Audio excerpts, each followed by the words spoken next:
Hey everybody, we're back. More D&D again, second week in a row. And all our previous episodes are up on YouTube.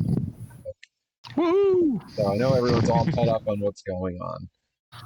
But just in case you're not, there's this terrible thing called the vanishing. All these real bad dudes are trying to blanket the world with this terrible thing that makes you forget all about who you are and plunge the world into this forgetful darkness. And these people know various things about it. Some of them not a whole lot. But anyway, they're all sort of trying to stop it, I guess, at this point. We had some other characters who were really invested in trying to stop it, and they all died. And then other ones came along and were also invested in, and they all died. But then one of them came back and is down there, the Farron. Yeah, the vanishing is not the problem. I mean, we'll see. But we got lots of problems, is the long and short of it here. It's an immediate problem, but it's not the problem. Yeah, okay. I mean, it's one problem among many. The most pressing problem might be that this city we're in, that we came back to last time, is under siege, and it's surrounded by an army and some weapons, siege weaponry, and it's what we think is sort of the big bad guy, or if you ask the fair, and a minor bad guy. He must die. Yeah. The half-elf must die. Right, but he's not the real problem. But anyway, he wants us to meet him outside the town with the dragon head statue, which you see up there, and give it to him so he can do whatever terrible plot he's got going. So at the end of last time, we were trying to figure out what to do after sort of getting reacquainted with some people in the town, including Admiral Bran Stormraven. And where we left off, the party, or most of them, were on their way with Stormraven and Ephelis to talk to the king. Stormraven's been holed up in the room of requirement for a while. He kind of had to take Ephelis's job while Ephelis was gone. And he and the king are having a little bit of a tiff right now. But we're going to go find out what the king has to say about this city being under siege. Isn't it the Hall of Collectors or something? Room of requirement. That's a Harry Room Potter. of requirement. Room of collection. Whoops. Room of Not collection. room of requirement. Room of collection. Yeah. You know what I mean. Yeah. Yeah, we've got a room of requirement. That would be. No, we don't need to go fighting a lich. There's definitely a lich that has 7 soul jars. No. No. There's a demon. No. That's the thing we have to go fight, right? Yes. Yeah. No, you can't. We have to go into the abyss and fight a demon who stole a village. I think we're high enough level. We can do that. After we go to the I Astral think Sea and assault the Temple of Shar. The But first, we're going to destroy this entire army. Infiltrate. Right. Come on, we're sneaking. Army first, then Shar, and then the demon. Right. But, Maybe. come on, Drew. You know from the other game that we play, we're not very good at the whole delineation between infiltration and just all-out assault. So it's just various forms of assault. Do you start the assault quiet or do you start the assault loud?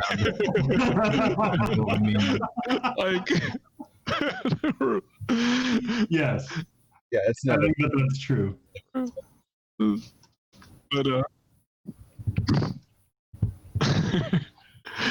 so as you I'm gonna go ahead and drag us over to the city map here for a moment, with the giant dragon outside the walls there. But never mind that. As you exit the room of collection, and Kel has moved off into the city to go get a drink or something. Yeah, he's never been here before. Let's go check out Emilis. Right. As is he just they're crossing the what a place. We've never had somebody just flake out of the party. He's just going out for a pack of cigarettes and he's never coming back. I mean, you already know. Look, probably what happened was he was just going to the bird, trying to go through the drive-thru, and he fell through a magical portal. Yeah, I have heard that happens. I mean, Kelp. Uh, But then he probably never tries to find a way back. He says he wants to. He says he wants to, but that is as far as it gets. Yeah. So as you are crossing the Bailey here from the room of collection, you hear there's a commotion at the gate, and as you kind of glance over and like Ephilas, who's in a hurry, but he kind of stops and he looks over, and like Brand sort of starts to make a beeline for the gate to see what's going on. And you've kind of picked up on there's not like a ton of guards like in the inner part. Like a lot of them are on the walls, forming ranks, whatever it would be. But there are like the two guards here, which had let you in when you first came in. They're talking to an individual who looks a little out of place, and he's got a body draped across his. I don't know what does it look like? Yeah. Over the shoulder, because it's a fairly small body, right? It is a small body, yeah. And I mean, he looks kind of like that, I don't know, weird metal dude from the other screen. But yeah, so he's the exterior is all kind of slightly tarnished metal, with sort of like a darker bronze colored face with two green. I'll put it back. Yeah, I hid him behind. He's hidden behind a bit in my window. Yeah. So like he looks like this guy. Wait. No. Is he hidden? There we go. Well, now he's moving. There he is. Yep. Make them big. Oh, whoops. I don't think you can actually. I think we. But that's what he looks like. You go away. And so he's got these green glowing eyes. He's got some tattered, just sort of capri pants and a sash and a vest that looks like maybe he just sort of picked it up somewhere. And yeah, he's got a gnome over his gnome, right? Yeah, gnome over his shoulder. A quite charred, scorched, quite dead gnome. It's easy to tell. So yeah, and he doesn't, I mean, he's not shiny mostly. He's fairly tarnished, but he's tall. He's 6'5", so he's a fairly tall metal man. Yeah, and he's standing at the gate. And so as y'all stop and listen, y'all hear this tarnished man say something about Yeah, well, he looks like he was just going to walk right through the gate, and he's been stopped. And I need to find your Kenpo. Where is your Kenpo? and so the two guards have like their weapons out, and they're like, they're seemingly confused more than anything. How far away is they're it? I mean, it's across the courtyard. I mean, it's 100 feet, 200 feet away. So, but it's obvious that it's causing a little bit of the two guards are there, and then you can see like a few of the other guards who are still like on like gate duty are like starting to come out, and their weapons are out. And then they kind of glance over and they see you, and they see, and Stormraven is like walking towards the gate. And he's got his, he's carrying his sword with him, and so he kind of shouts across the, the courtyard, like, "You there? Who are you? What do you want? Are you the Kenpo? I'm looking for your Kenpo." And as Stormraven is walking, he kind of looks back at the rest of y'all. Well, Yeah, I would be. Vale caught up. I'd be hurrying forward as well. Immediately. And Okay, he's probably like clearly itching to go faster, but waiting for Storm Raven, who's slow. No, I'm like, what the hell is that thing? I'm very curious. Like, Baron stays in the back, but he's watching. Yeah, Ephelis is standing there with you, and the Farron easily gets the read off of Ephelis, like, we don't have time for this. Whatever this is, we don't have time for this. So he's got that like stance about him. Staff is like planted into the ground, and it's like clearly the staff seems to be holding him in place more than anything. Like, I'm gonna put this in the ground. I'm gonna stand here as long, and so that's his. Clearly, you don't even need an insight check. That's what he's saying.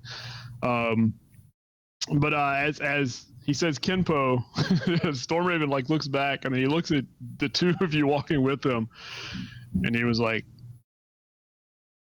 and he doesn't say anything, but he just looks at you with that questioning eye, like, clearly asking, "All right, is that you? Do you know what he's talking about?" I assume we don't. Yeah, nobody here knows what that is. Yeah, what Kenpo means. Yeah. Thing? What have you seen one of these? I have not. This is very fascinating. So how are we the biggest freak show in town, or is this like Every time mean, we're the biggest freak show. Are we just a magnet for weirdos? Yeah, it seems like every game we get a little weirder. I just want to, like, is the Farron the most normal among us? Can we just No, he wasn't always. I mean, he's super weird though. Not anymore. Yeah, I think Kel was actually the most normal. Kel, we just lost our most normal by a mile. That's why we lost him. So he y'all walk towards, and after it's clear that y'all don't know what Kenpo is, he looks over at this new figure and says, "Who are you? What do you want here? This is not the time." GPU 07, but they usually call me Sev. Your city seems to be in some kind of trouble, although I don't know how I got here. I became aware of myself in a burning building of some kind, and this poor creature was there as well. And he just sort of drops the body on the ground. And I was hoping your Kenpo could tell me where I am and what's happening. What exactly is a Kenpo? The one in charge. And Vale will turn to Stormraven. I think you are the Kenpo. I'm not in charge. I'm just, but there's a lot going on. Yes, there is. There is fire and panic in the streets. Yes, we're aware of that much. If we're close enough, Wigbit's starting to get, awkwardly close and look into nooks and crannies, and yeah. What are in your nooks and crannies? Like, I guess if you look real close, like in between some of the plates, you can see what looks like some kind of wood, like very dark wood. Yeah, but it's just sort of, like metal plates interlocked with pieces of wood on the inner core of it. It's sort of like where there might be muscles on a, organic being, there's wood and vines and tubes and things. And your eyes? They're like glowing green, sort of. I mean, they have some kind of glassy surface, and there's some kind of light from within. But they're just basically.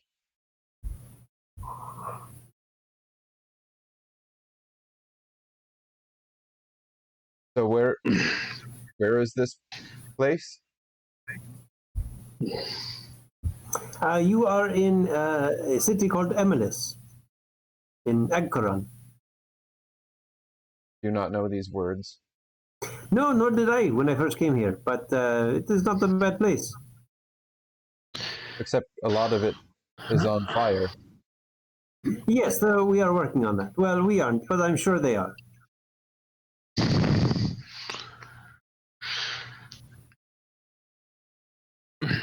Bran kind of steps forward and he looks at you. You're 6'5". Yeah, he looks up at you, and then kind of,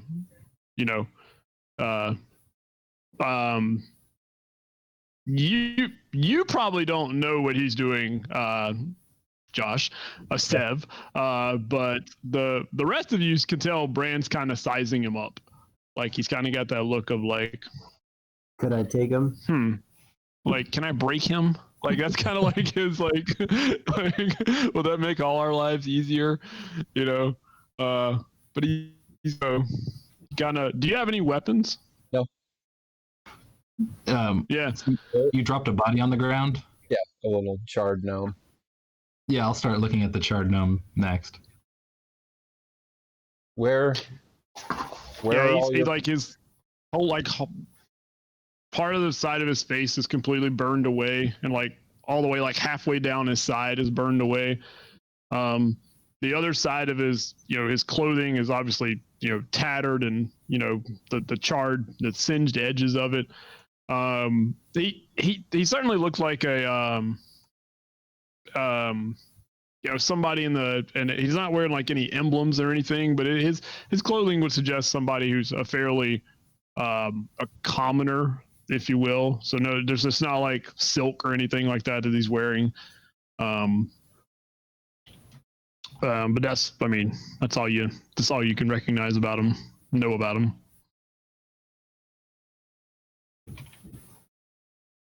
Where are your protection units? What do you mean section? Protection units. Where are all your protection units? Oh, I thought you said section units. I misheard you completely. So I'm sorry. Protection units. They are out protecting.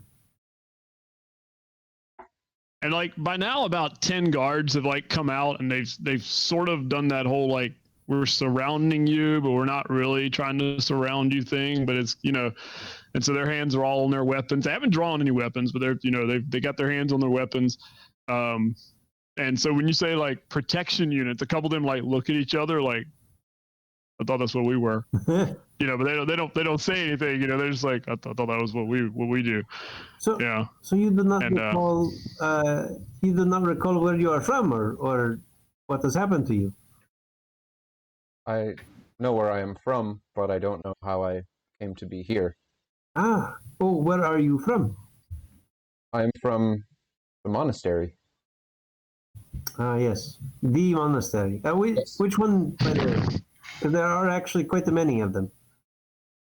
I'm from the monastery. All right, we can work on that. It's very interesting. The monastery. Well, is there any particular land that this monastery is in? Like we are in the land of Agkoran. The commoners call it agacorn. It's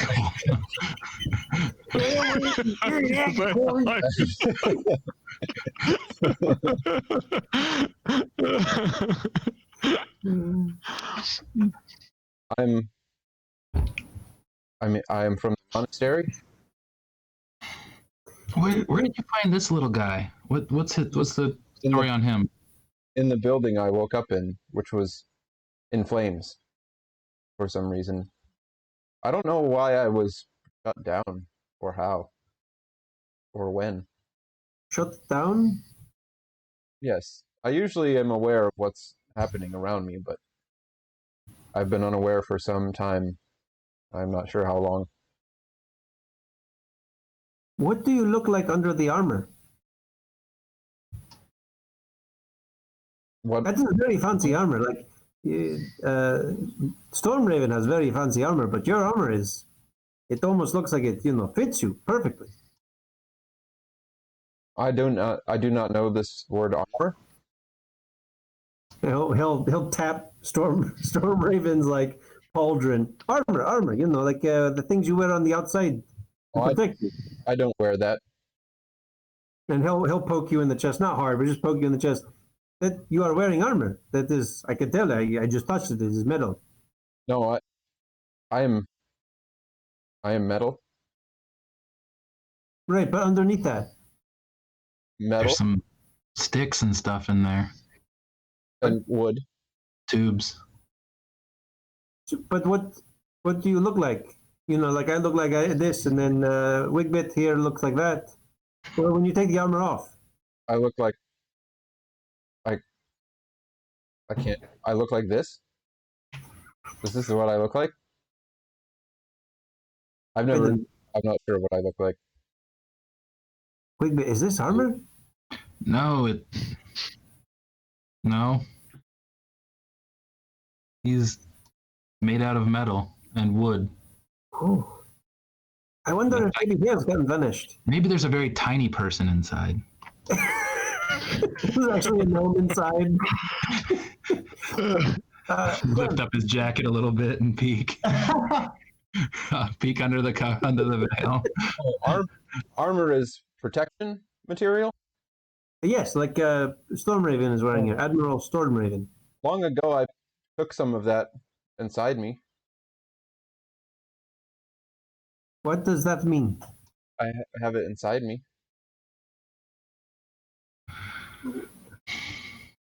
I still don't think I know what that means. Oh, he's...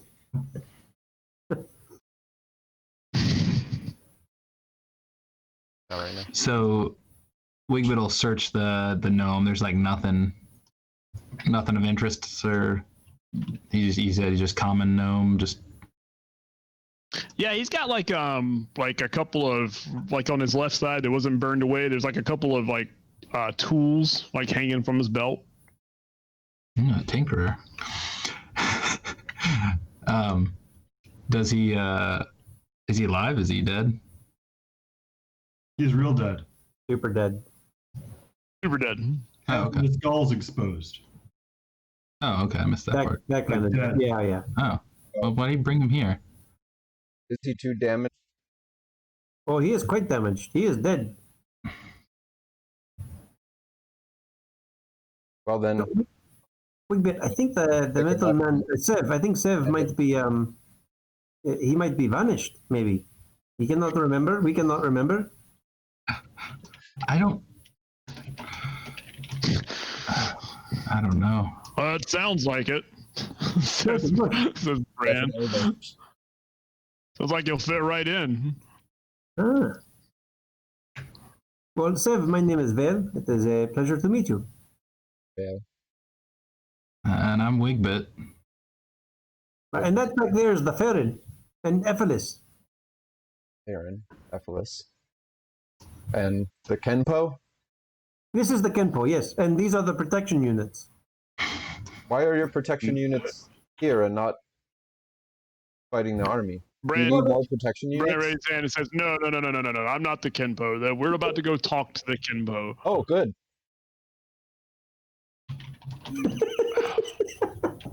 He kind of looks back at Ephelis, and Ephelis is still just standing there. And you can tell Ephelis is like kind of muttering under his breath right now.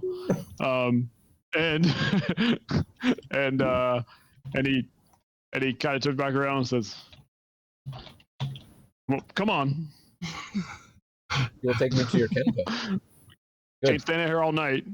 Apparently we have to figure out what we're going to do by dawn or we're all dead or something. Pick up the gnome and hand it to, like, shove it at one of the guards. This one is too damaged. What? What'd you do? I picked up the gnome and shoved it at one of the guards and said, "This one is too damaged."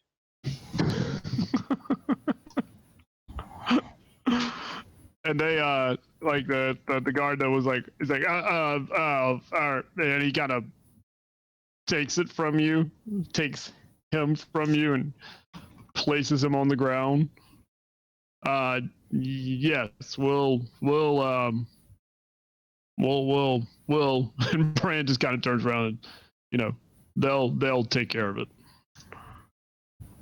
So, Sev, did you start out as like a little machine and then grow into a big machine? No, He's this kind of like those things that the gnomes make, isn't he? is. Only remember being like this. Well, yes, I only really remember being like this, but at some point you and I was small, and then I got big. No, I was always like this. Interesting.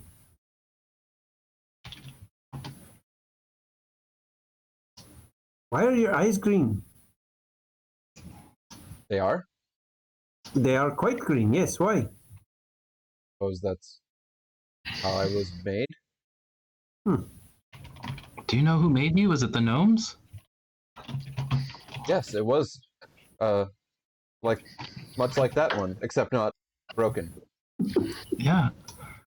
Do you remember those? Well, wait. Oh, is everybody gone who was down there? Yes. That 2 episodes ago, and now I don't have any of the same companions. Ephesus was there. Yeah, He's my companion. I was not with him for long. He built me for someone else. built you for someone else. What does that mean?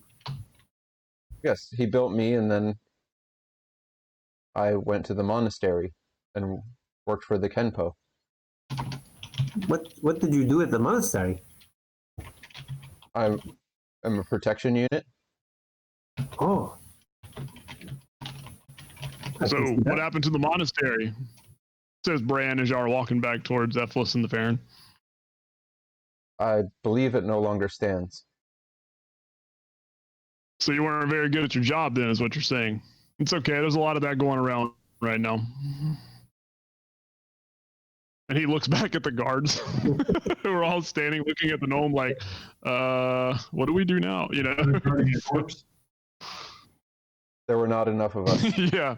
The monastery had too few protection units.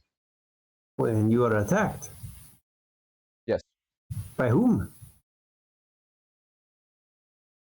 they're enemies.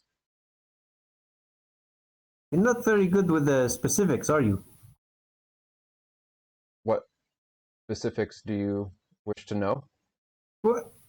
I guess who are their enemies? Do they have like a group name, or they're just general enemies? Their enemies are blah blah blah. Whichever ends up being their enemies in my backstory. we're working on it. Okay. Oh yes. He's I've trying not heard of these. he's trying to remember. Ah, He's trying to remember. It's a different type of vanishing. that's right. There were a great many of them. Huh. Why did they attack the monastery? Some sort of foolish reason, I'm sure. What's your like walk? Is it robotic or natural? It's pretty smooth. Yeah, he moves pretty fluidly. Is it loud? Is you clanky? You Squeaky? I mean, his feet plank on the ground, but he doesn't make like mechanical, like he doesn't whir or anything like that as he walks. But you we can tell, could still just like Yeah. tracking real close to him and like. I mean, you can tell he's pretty heavy, like heavier than he looks like he would be given his size. Like if he were a human, the size he seems like he's heavier than that. I'll try and pick you up at some point when we pause. So y'all come back over to like where Ephesus and the Farron are standing, and as y'all get over there, y'all see Ephesus kind of nod at the Farron, and then as soon as y'all are like within like one round, Ephesus like just picks staff up and starts walking towards the castle, The Farron shakes his head and walks out. and Bran continues to walk. Although y'all can tell, Bran seems slightly amused by this whole conversation that's going on. So he doesn't get too far away from y'all because he wants to hear what else y'all are saying.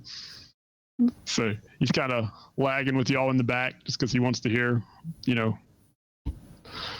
He's actually waiting for Wigbit to try to pick up Sev. I'm waiting for that too.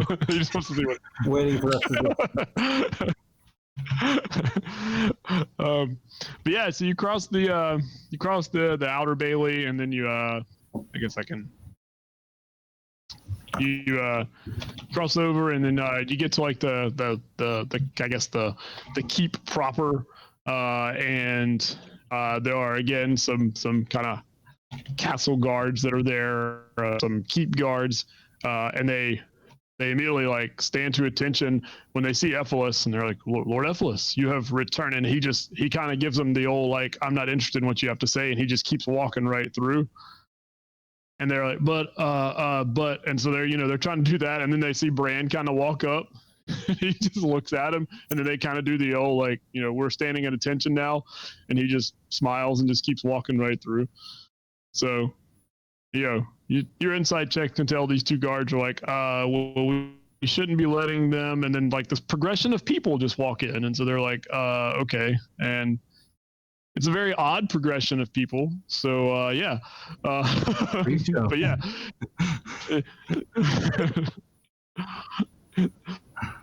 We're gonna go see the king. So eventually you get, yeah.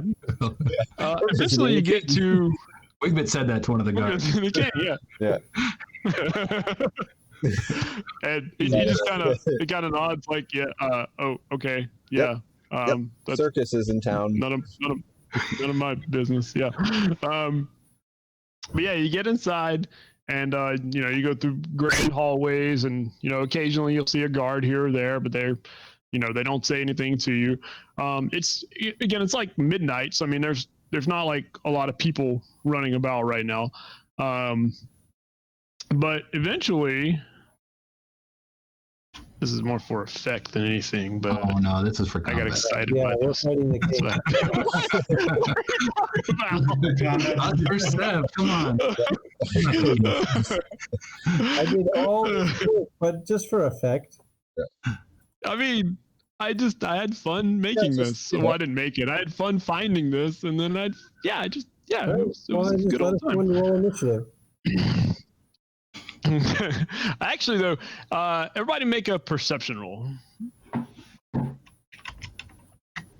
to see how we're perceiving tonight.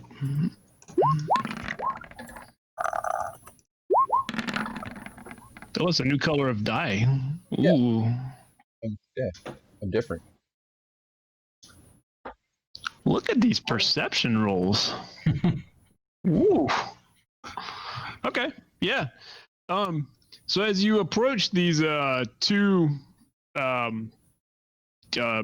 elaborate damask doors that are clearly they're important, and when you get up to it, and so you're kind of like outside this right now, but there's again there's two guards that are there, and they see Ephesus approaching in the front, and Ephesus gives the like we will see the king now, and they're like but the king is, and Ephesus essentially like threatens them with like a look and the staff being raised, and they're like yes my lord, and so the doors kind of open, but as they're opening, your perceptions all hear that there's conversation going on inside. And so you hear as you're walking in, all of you do, because you made your perceptions of 15 or more. You all can hear that there's a very it is a smooth, very fluid voice. Like it is like it's a very it's almost a very charming voice that is speaking, and you hear it, and it's a male voice, and he says, and so, my lord, we must do something now. We must act. We cannot just sit here and allow this to happen to our city. And so as the doors open and you come in down here at the end here, you're in a large chamber, obviously. It's obviously a throne room of some kind. You can see that as you come in, there's two guards to your left and your right, and they're a little startled that a whole menagerie of people have walked in. So they're, the halberds kind of raise up, and they're and then of course they see Ephesus and they pause. You can make out that there are several people here that are having a conversation with a figure sitting on this throne.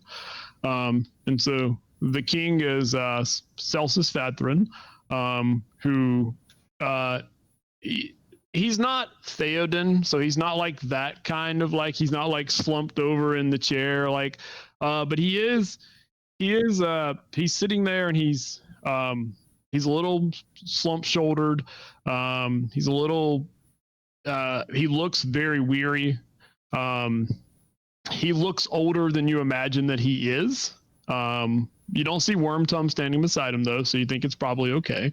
But there are two individuals that are standing relatively close to him, and the one that was just speaking is the one up here to the north, and he's to the north, over here to the right. He's not, I mean, he's, I guess for Middle Ages time, he's older, but he's, maybe in his late 30s, 40. And he's the one that was speaking. And then there's like a whole group of clearly very noble looking individuals in this room. There's the pictures are tokens that I may have pulled off of Roll20, so they may not be exactly. You do see that there is a figure here in the middle who's kind of pacing back and forth. So he's here right now, but then he'll move here, and then he'll move here, and then he'll move. So he's kind of pacing back and forth as the king is speaking, and he's younger. These folks here and here and here and here are all kind of sitting on these elaborate cushioned large sofas. Everybody else is standing. This fella is a dwarf, and you can tell he's an older dwarf. So he's got a couple centuries behind him, you guess. This is an elf. I think there's another. Most of the others are humans. Even this one? There's a half elf in here somewhere, and I'll find the half elf in a moment, but there's a half elf in there somewhere. So for the most part, they are just a normal person. Yeah. I was just looking for different tokens. All right, no, that's good. So that's why I got excited as we never that guy. This one right here is a half elf. So, but yeah, so that's what he says that you hear as kind of the doors are opening, and then he falls silent, and then this lady, and then the half elf, and then him, and then the elf, and this guy that's pacing all sort of like do that whole echo thing of like, that's right, my lord, we should be doing something, we should be doing this. So they're all sort of like doing the whole echo chamber of what this guy is saying. And you notice that like the folks that are on the other side of the room, for the moment, at least what you've heard, don't say anything. But as soon as the doors open up, and y'all are kind of listening to that, everybody turns around and they look, and then the king kind of looks up and says, he kind of squints, and he's like, surely the lighting in here we need more light. That cannot be Ephesus that has returned. And so Ephesus starts to walk forward. I don't know if y'all are going to walk with him or not. I'll let you move yourselves as you desire. I'll stay behind Ephesus. Yeah, Ephesus only moved 30, so I mean, he moved 30. I don't know if you move faster than 30 and you want to like run ahead, and that's, Charge. Charged.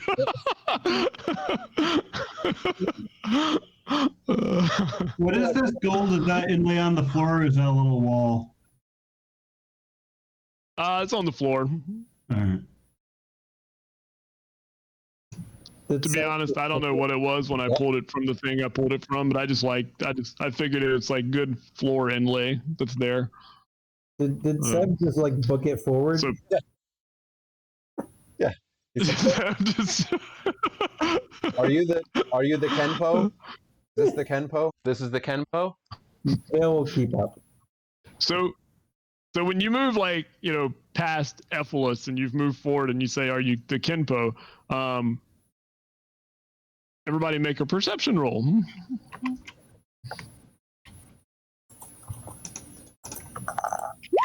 This is visual. Great. That's perfect. Exactly what I want. Man, we're pretty perceptive. Well, most of us. Yeah. So 3 of you noticed that there are some figures up against the wall over here on both sides, and they immediately raise crossbows and seem to have them trained on this figure that's moving forward at a faster pace. There's a couple other guards that are here and here that kind of raise their halberds, and they looks like they're about to move in. And so as you proceed forward, you say, "Are you the Kenpo?"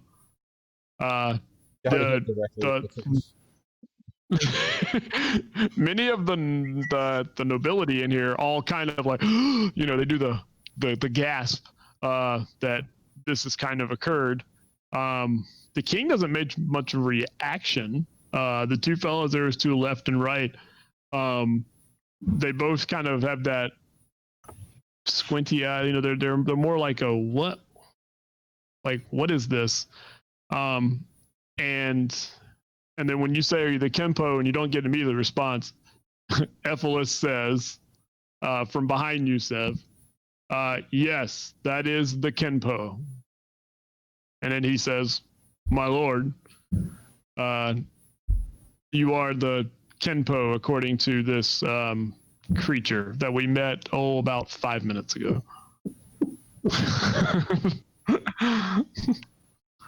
And so the king kind of looks at you, Sev, and says, "I am King Celsus Fadron.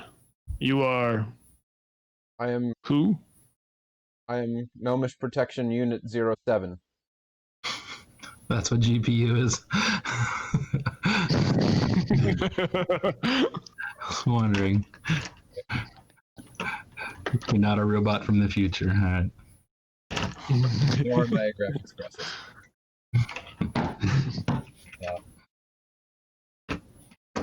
Gnomish Protection Unit 07.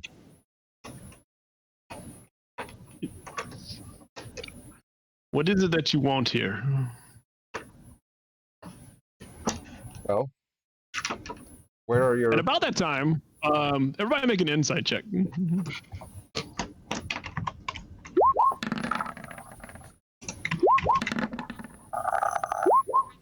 This is good. We're getting all the good numbers. Oh yeah, look at that. Get them out of the Get all way. these good numbers out early. I like it. 28. Oof.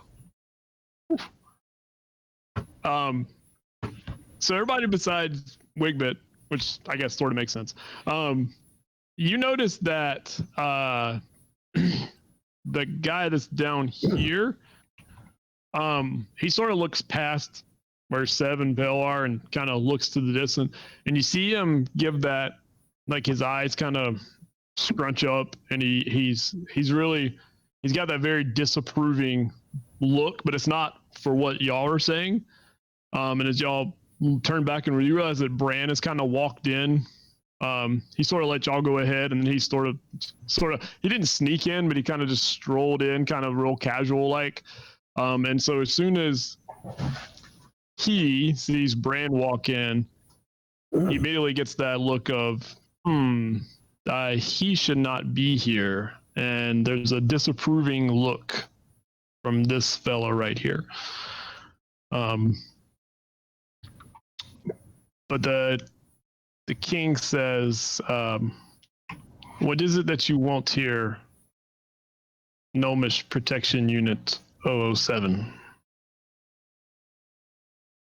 And when he says that, you hear some ripples from the people around him, what is this? Why are we entertaining this right now? There's that kind of conversation going on. I am looking for who is in need of protection.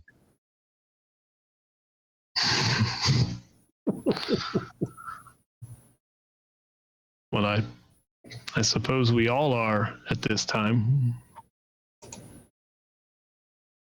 If you would like to pick up a sword and join the ranks, they could use every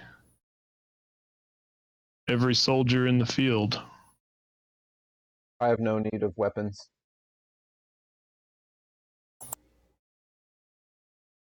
Even better. Then, and he kind of looks past you. Then Admiral Stormraven there should be able to tell you where to go. The Kenpo would like me to report to Admiral Stormraven.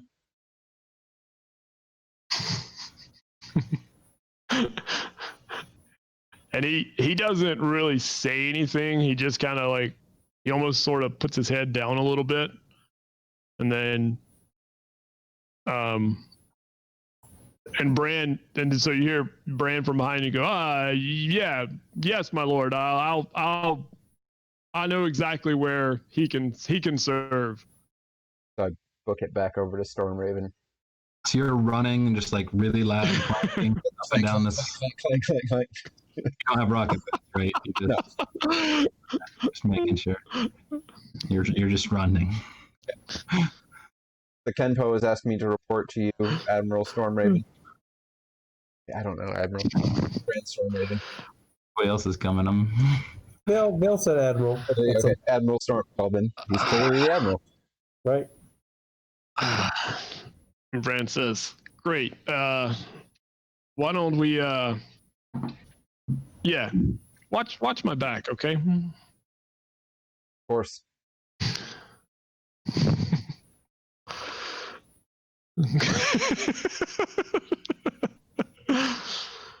And so as that's happening, you hear the king say, so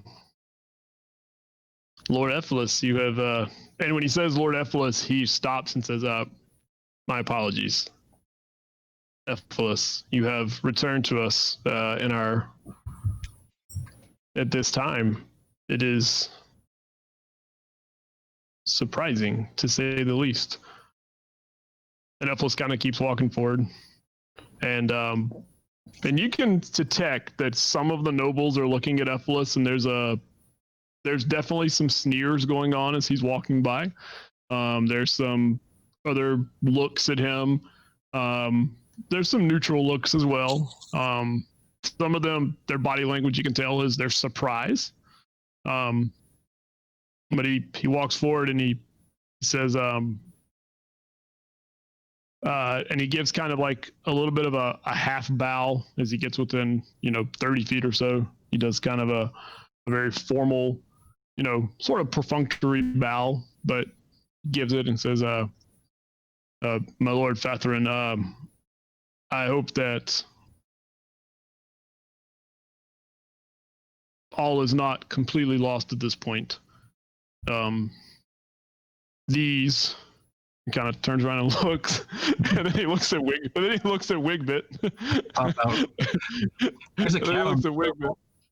He looks at Wigbit, and he turns around and kind of looks at Olma, who's hasn't gone any further than right here, and says, "Well, at least these two have been my companions for much of the past. I don't know how long it's been, and these others that are here with me have some say so in the vanishing, and we need to know what it is that, well, this army that is out there, we know very little about it." And when he says that, like, Celsus, like, his shoulders kind of slump even more. And when he says that, the fellow that's down here says, well, we don't know much more about it than you. And he kind of gives a look over to the king, kind of very slyly. But he says, we believe that they are from Velaeus' realm. They must be, since they are attacking us on all borders. But that is as much as we know right now. And so These that are attacking from the north are from Valeas's realm. Farron says from the back. all the way across the room. Yeah. And he kind of looks past and looks down at you. That is what we believe, yes. And Ephesus says, well, so this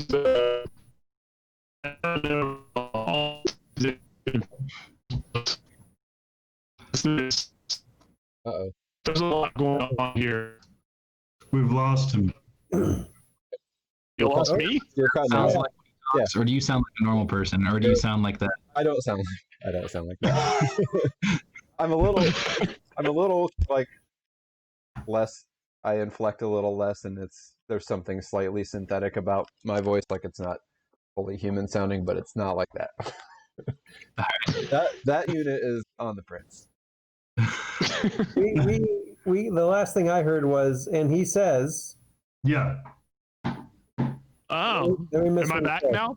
Yeah, you're We're back. back. All right. Well, it looks like y'all just missed that. That was it. That was the solution right there. He had the solution, and y'all missed it all. So now you got to figure it out. We're gonna have to Yep. find out of him. I don't know which he we were talking about, but Celsus. the king said, "Oh, Yeah. that was a minute ago." Okay. Okay. I don't know what I said, but it was good. He said that the army is from Valeas. Did y'all hear that part? Yeah. Okay, so he believed the army was from Valeas, and then The Farron questioned that. And then he said, right. "Yes, we believe then- so." I think it was after that we lost you. Oh. All right. Well, anyway, so he essentially says the army is, we believe, from Valeas' realm, and that it would make sense because they're attacking us on all of, our southern borders. Alinar is under siege. So we don't know how the army got here. And this is what actually the guy that's down here is saying. It says, we do not know how the army got here. And he sort of looks over at, he looks in this direction over here. We do not know how the army got here, but that is our belief from our scouts right now. But the army's kind of just appeared, so we are in the process of trying to figure that out. How would And when he army said, road? so when he says that, y'all hear like a cough from the back, and Sev, you can tell like it's Bran. Like when he says, we're trying to figure that out, and y'all hear Bran go, clearly it was a intentional thing. And when he does that, this fellow head kind of snaps up and he looks over at Bran again, like, and so, but then the Farron said, what now? How do you sneak an entire army across the road during wartime?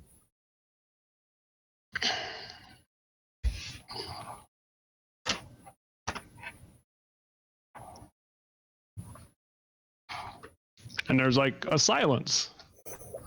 And then Bran, again, from the back of the room, at which point Celsus looks over and says, Bran, would you like to speak? And Bran's, oh, yes, my lord. Thank you, my lord. Much gracious. I mean, he starts to walk forward. And I don't know if Sev is moving with him or not, but yeah. So he walks up here, and he says, well, he says, I don't know for certain right now because I've been kind of shacked up in a closet right now trying to figure out something I don't understand. And he looks around at all the nobles, and it's easy. You don't even need an insight check. They're all looking at him like, we don't like you. I mean, there is a palpable tension that Bran just is completely ignoring. He says, but if I had a guess, and this is just a guess, this is what sort of all my research has been telling me, I'm going to go with magic. And Ephesus turns around and look at Bran like, really, this is what you're doing? Bran says, so I feel like that, and at that point, the fellow down here says, we know what you feel, Stormraven, and we've heard it enough, and you've said it many times, and that's why you were dismissed from the presence of the king. We do not need to hear this anymore. And so, like, for a moment, there's a little bit of like verbal tension because Bran doesn't back down. He says, well, listen, Alexandru. Oh, I apologize, Lord Casimir. And so when he says it that way, then the king says, Bran, enough. And Bran like, oh, you know. And so y'all can hear Bran kind of, since y'all are beside him, like he's breathing heavily under that armor right now. Like he's really like, I just want to go rip that guy's throat out. I mean, that's like that's his like body language right now. Should I destroy that one?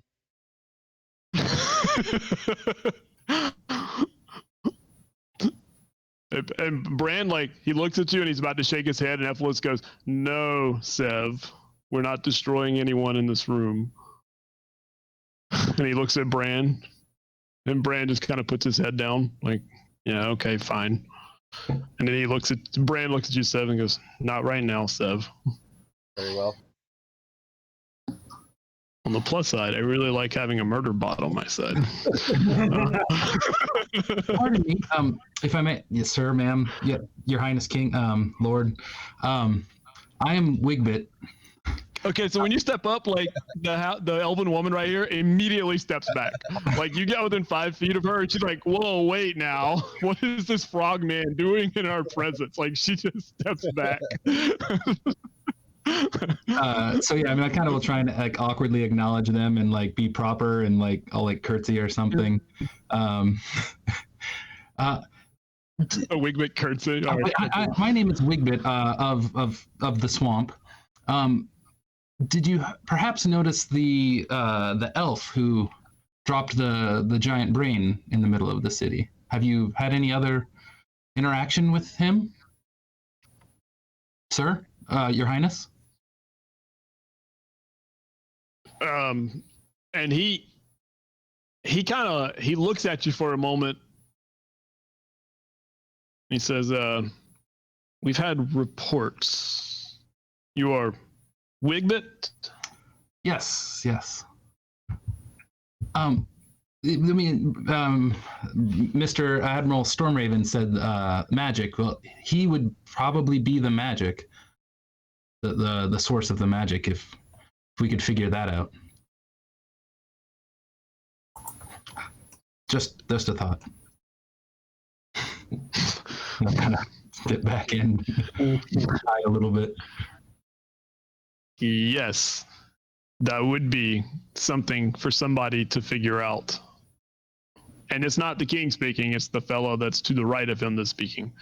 The king looks sort of like almost lost in thought as he's kind of sitting there, and he doesn't really know how to respond. He says, so is this your new band of collectors, Ephesus? And Ephesus like, I am not part of a new band. yes, they are. These are the collectors. and then he looks over at the Farron and is like, the Farron here has been through a lot. He has seen much. He and Wigbit are the collectors. And so we are trying to, and then Alexandru like says, well, then if you are the collectors, then should not this be the thing you are trying to figure out? Why are you here taking up our time when we're trying to figure out how to do something about this siege? And then the fellow that's on the other side says, Lord Casimir, you are not here to figure out how to end the siege. You are merely here trying to figure out what it is that you will profit from most out of this. That is why you are here. And so Alexander turns to him and says, you insult me here right in front of our Lord? I will. And then the king raises his arm and says, enough. This is wearying enough. He says, that is for another time. In the meantime, And he looks back at Ephialus. Is all this connected to the vanishing, as you say? And Ephialus kind of looks over at the Farron, and he looks at Wigbit. The Farron looks through the wall and then looks up to the ceiling and then looks behind him. And he looks up at the ceiling again. He says, "There are worse things here than you have a mind to comprehend.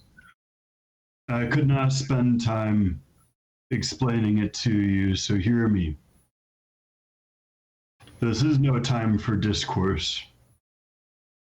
And this is no time for a gathering of counsel. This is a time to act.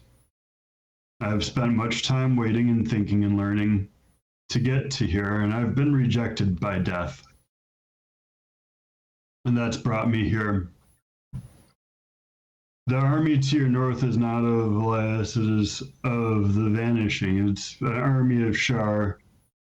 It is led by a half-elf wizard who must die.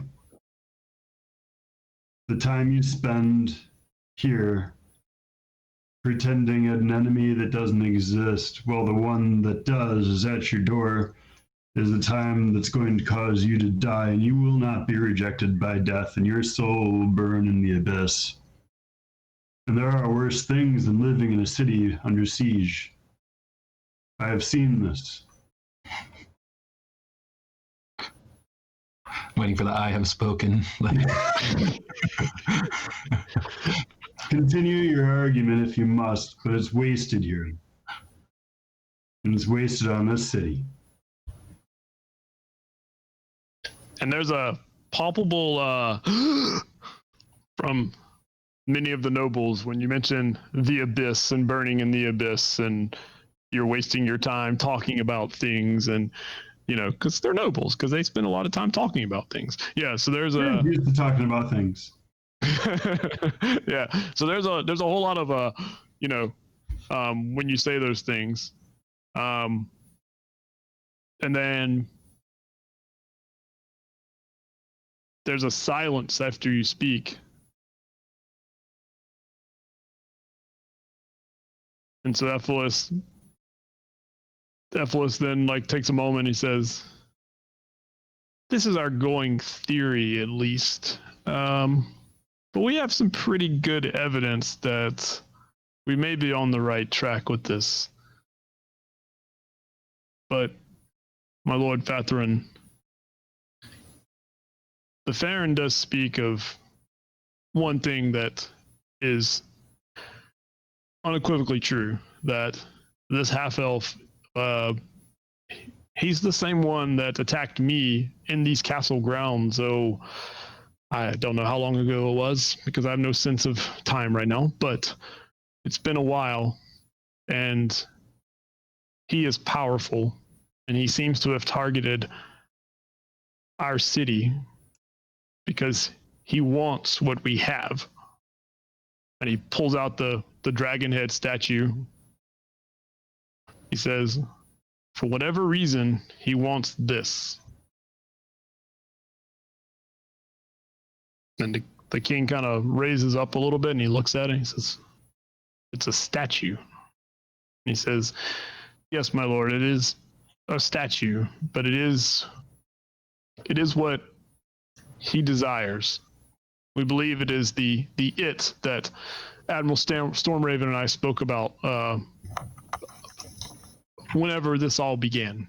As soon as Ephialus pulls that out, then the Farron looks up at the ceiling again.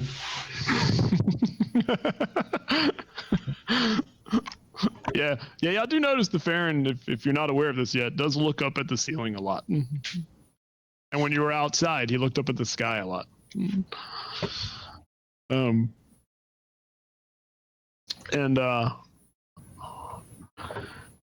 King says, "So, have we considered all what is our course of action then? We allow him to destroy our city should we just not give him this statue?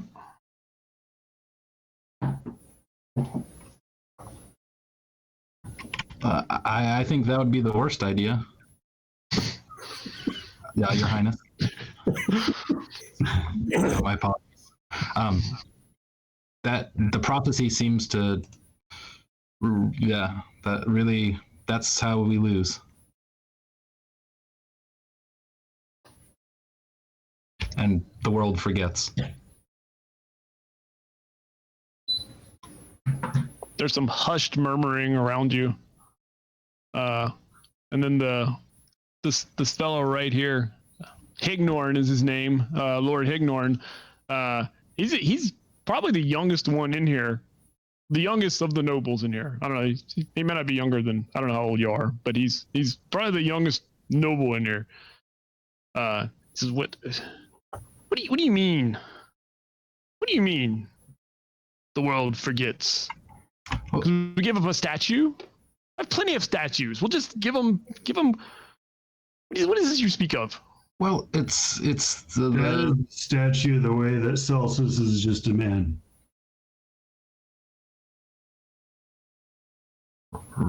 right. It's well, the Farron here was saying it actually is like a part of a demon staff or something. I don't. There's some, and then the prophecy claims it's a prism, I believe. The prism is part of the, and that will bring darkness over the world. And somehow, I mean, I can read you the prophecy if you wish. King holds up his hand and says, "I've heard it. Thank you." I mean, some of it has come true. It's not just nonsense, as I originally thought it might be. It was telling the truth.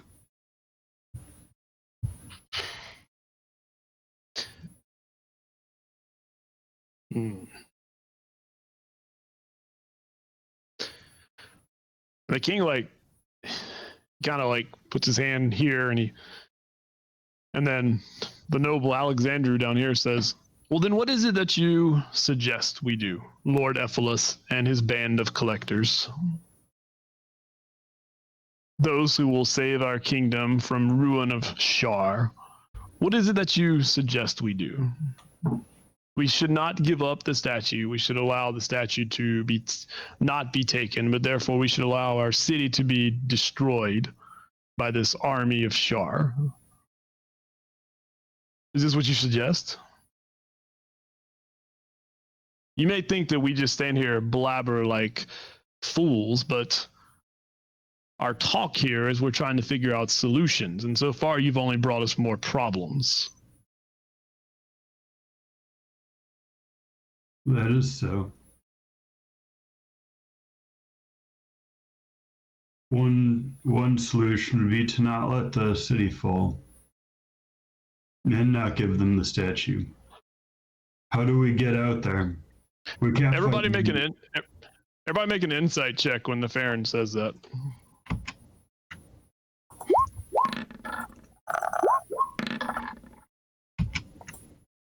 And you guys are so good at these now. I don't even know why. I know. Paying attention. Yeah, you really are. Yeah, so when you say we should not let the city fall, you see that this guy here, he has a kind of a decorative saber at his belt.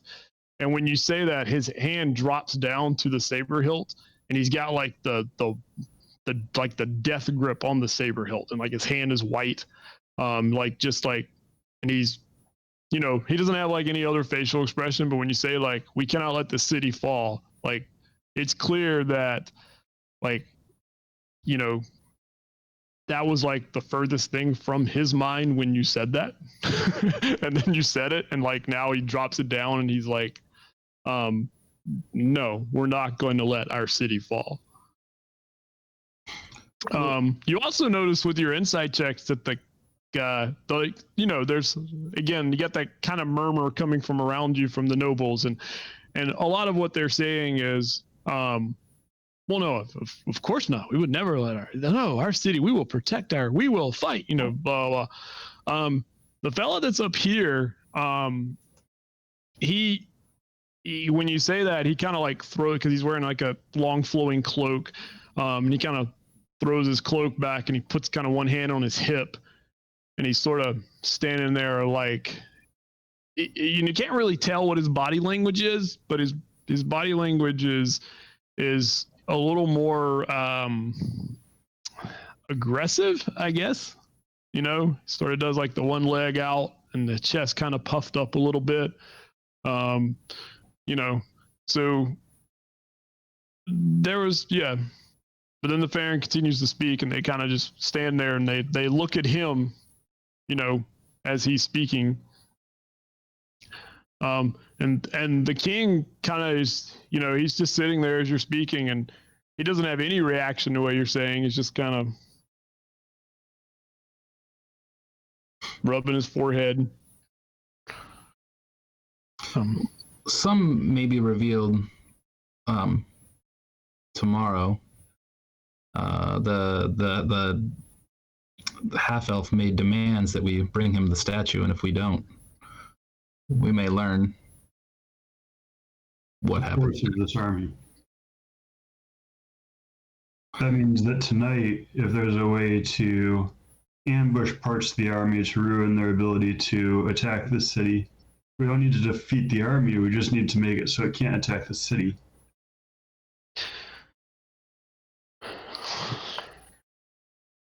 So what do you know about the army to your north that's not from Velas? And the Alexander here, still kind of got that death grip on the sword. He says, we do not currently possess the resources needed to stage a counterattack against an army of that size. I'm talking about counterattacking it, just ambushing it in spots. For example, how is it supplied, according to your scouts? Somewhere in the Vastwood, there's a supply line. We're sneaking through. Most of the scouts we've sent out have not returned. They must not be good scouts. I came back from there, and I know it pretty well at this point. I think an army this big cannot fight if it's hungry. That won't help us tomorrow, Val. Yeah, but it will help. What about the catapults? What about their siege equipment? What about their big weapons? What about them? They have them. We do not. Do you know how many they have? He gives you a number that's appropriate for a siege.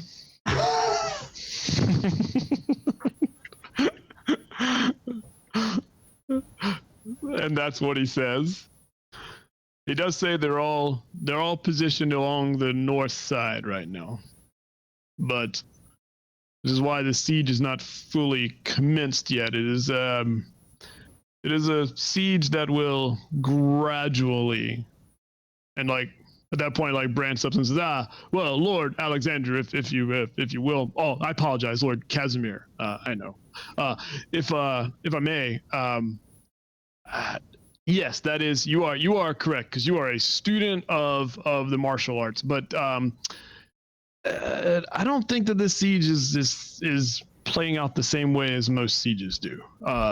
It seems from the intel that I've been allowed to listen to that the army itself, it's moving in a it's not surrounding in a way that armies surround. I would believe, and he kind of nods his head, that it will not take long for this army to surround this city. In fact, I would even wager a guess that by the morning, by this dawn, that apparently when the apocalypse happens, our city will be surrounded in some way that I cannot understand yet, if I may. And when he's saying that, he's looking at the king. He's not looking at Alexandru.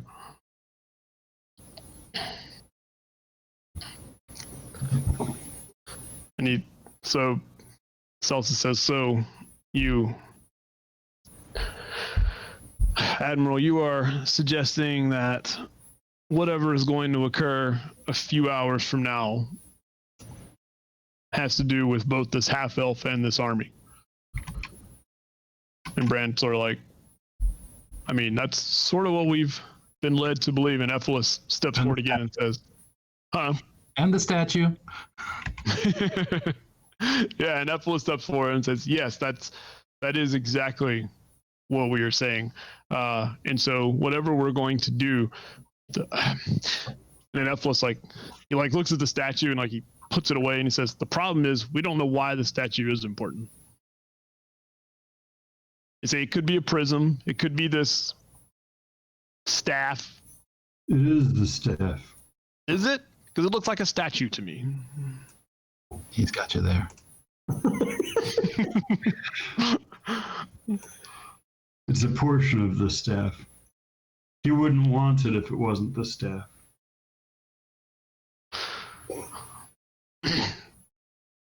Y'all can make another insight check if you'd like.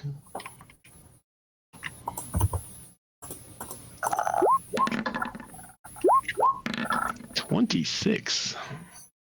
Sixth and Are we seventh. getting a fight? Nope. Not until those rolls get raised. Not until all of these are below 10. Right. Y'all are like, let's go kill the army now while we're rolling dice like this. So Vale and Sev, you pick up from Ephesus, and Sev, I don't know if you would pick this up. You pick up more of like a Ephesus is, that one who seems to be in line with the one who you're taking orders from now. He has a look towards the Farron and Vale, you pick up on this, I'm not entirely sure I believe what you are selling here. When he says that, he wouldn't take it like his staff. Ephesus kind of gives that just a slight raise of the eyebrow and almost like a hesitation, but do we even know that's what it is? That's sort of what his body language is saying. But Ephesus knows that the Farron's not referring to the half-elf when he says he, right? Right. Right.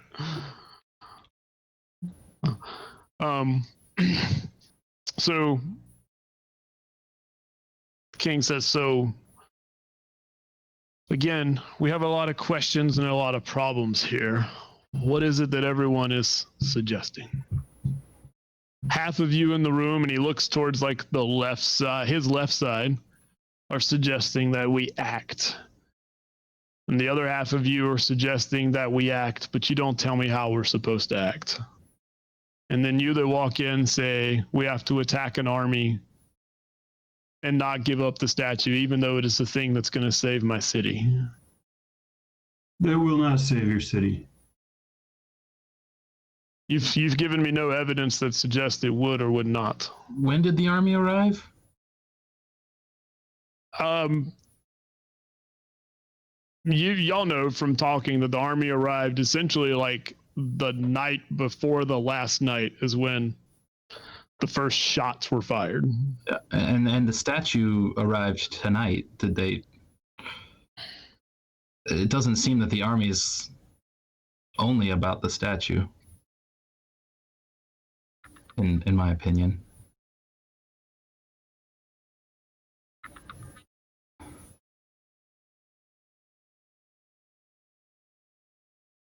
And if we left with the statue, I don't know that the army would leave. So there's more than just the statue.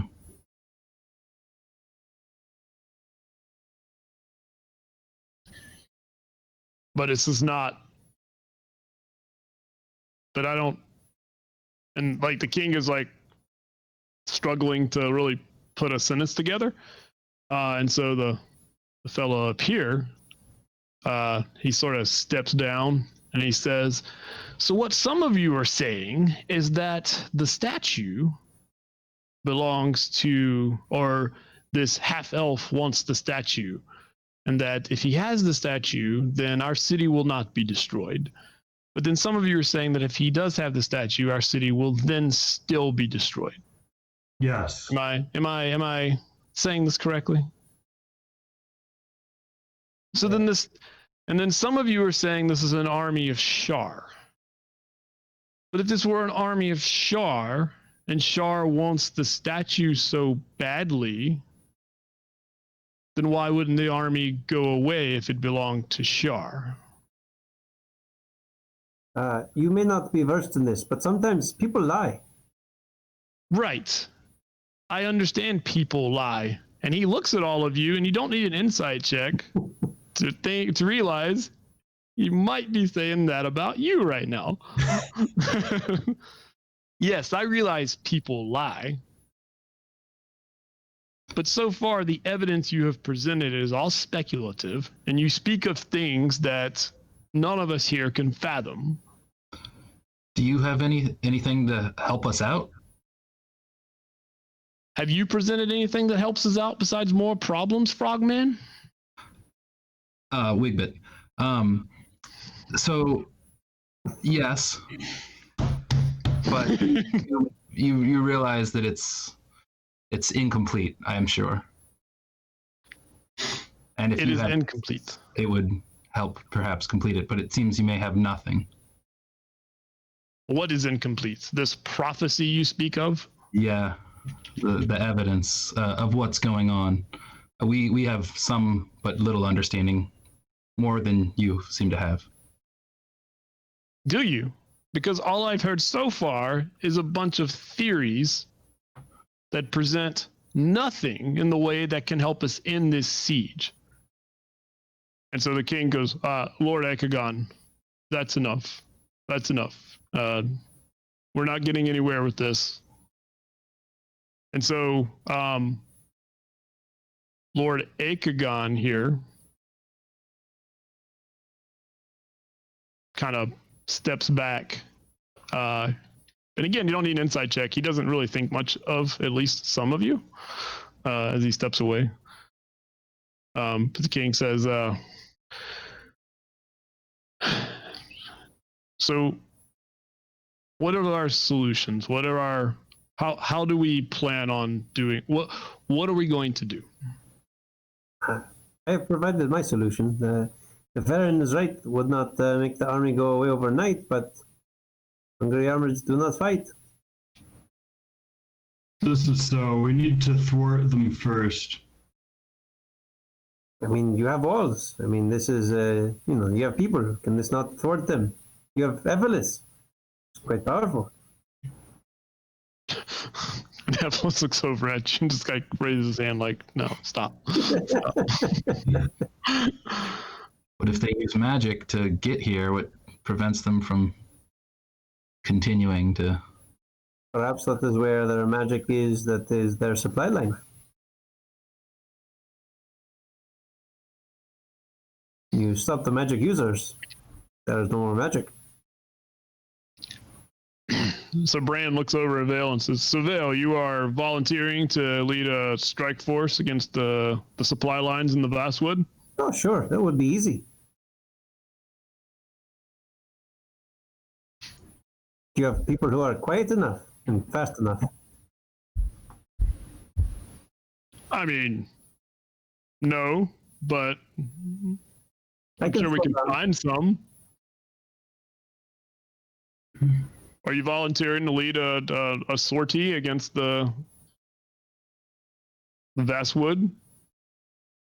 Sure, it's a nice little forest. All right, well, I mean, it seems, and then he looks over the king. I mean, it seems that we at least have one solution here. I may be able to destroy some siege weapons. It doesn't solve the vanishing, though. It No, stops the army. The army is not the vanishing. No, but do we have a better path The forward? army is not the vanishing, but the army is the immediate problem. The vanishing is not the main problem, but it is a more pressing problem. And they lead us toward our real problem. And in the meantime, we do not know the direction, so some direction is better than none, and getting away from this half-elf sounds good. Well, you guys know where I want to Kill go. the half elf. Yes, I don't think we're killing him today, or rather tomorrow. If Evelis is worried about him, I am worried about him. Is it not time to go to the astral sea? I would like There's to some- know, in fact. There's more whispers. Astral Sea. What is he speaking of? Astral Sea. But is that a real solution? We've talked about this, but I mean, we go there and then what? We are there, and what do we do? I figure it out, I guess. It's better than just sitting and defending against a siege. It solves nothing. Well, it would solve the siege. Yeah. And perhaps, if this is, followers of Shar and this is their camp from attacking, maybe there is some information that we can pick up. Something useful, something that gives us a direction. Information would be good. Information would be good. If nothing else, we got out of the city before it is ransacked. No offense.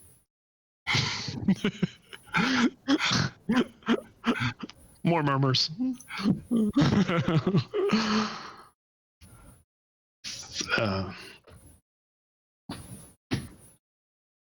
So, Bran looks over at. So now we're going to the Astral Sea.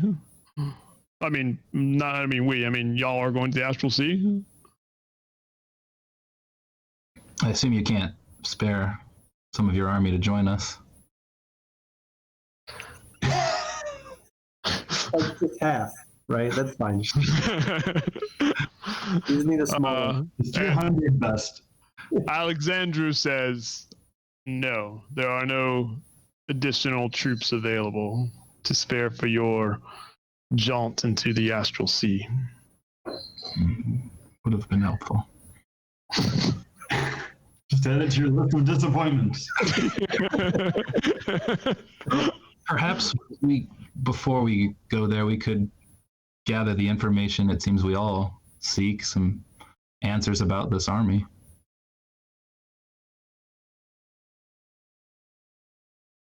Little, what's the type of job? I don't know, it's like Espionage. little espionage mixed with a dash of sabotage. I mean, Yeah. It was right up our other game's alley. Yeah, because y'all do that. We do that so well. We do. we didn't just lose one of the best characters for it.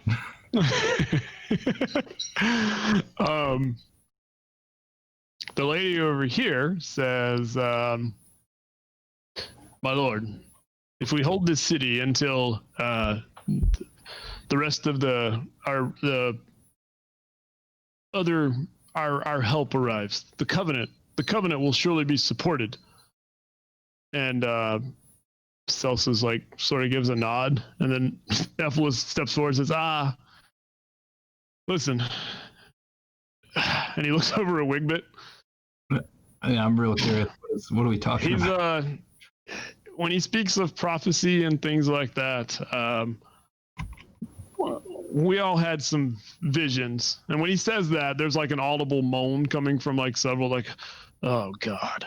And Ethel says, I know, but just hear me out on this one, that I don't think the Covenant is in any position right now to fulfill its obligations based on what I've seen. The dwarves, for example, have their own issues right now.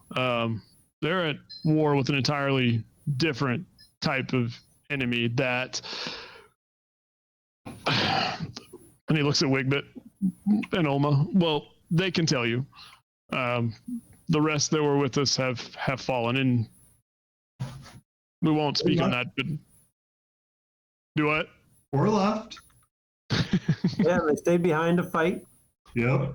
That is true. Yeah. In the city getting a pack of smokes. Yeah. I Yeah, I'll mean, be right back. yeah. He says, so what I'm speaking of is in one of these visions, there's clearly the covenant is incomplete at this moment, and I think it's safe to say, at least temporarily, it's been broken, my lord. And there's like more of that audible, like, broken. What is he speaking of? What are you talking about? The covenant has been around for hundreds of years. It's, and he says, I hope to say it is not permanently broken, but for the moment it is. We are on our own, at least for the time being. And Celsus kind of nods, and it is as I feared it was. Well, the last will not take our city without, or Shar, or whoever he is, or whoever it is attacking us, will not take our city without a fight. If it is your desire to go out and he looks at Bran, if you believe that the best way is the direct way, then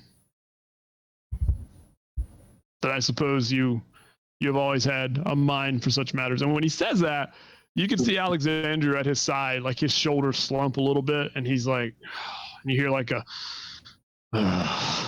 and a couple of other nobles are like, I thought he was dismissed. Well, he was, but I guess he's been reinstated. Yeah, and so there's like, he says, so if you feel like this is the way, then I will relieve you of your vanishing duties. And he looks at Ephesus. That is, unless Ephesus decides to disappear again. Because besides him, you are the only one who knows anything about all of this. And he looks at Wigbit, prophecy that has been spoken of. And Bran, like, hey, he raises his hands like, I've been looking at it for over a month and I don't know what the hell it means. He's just, that's what his look says. But so he says, if Ephesus is remaining here to continue the vanishing investigation, then, and he looks at Vale, then if you would like to pick your companions. He looks over at Wigbit.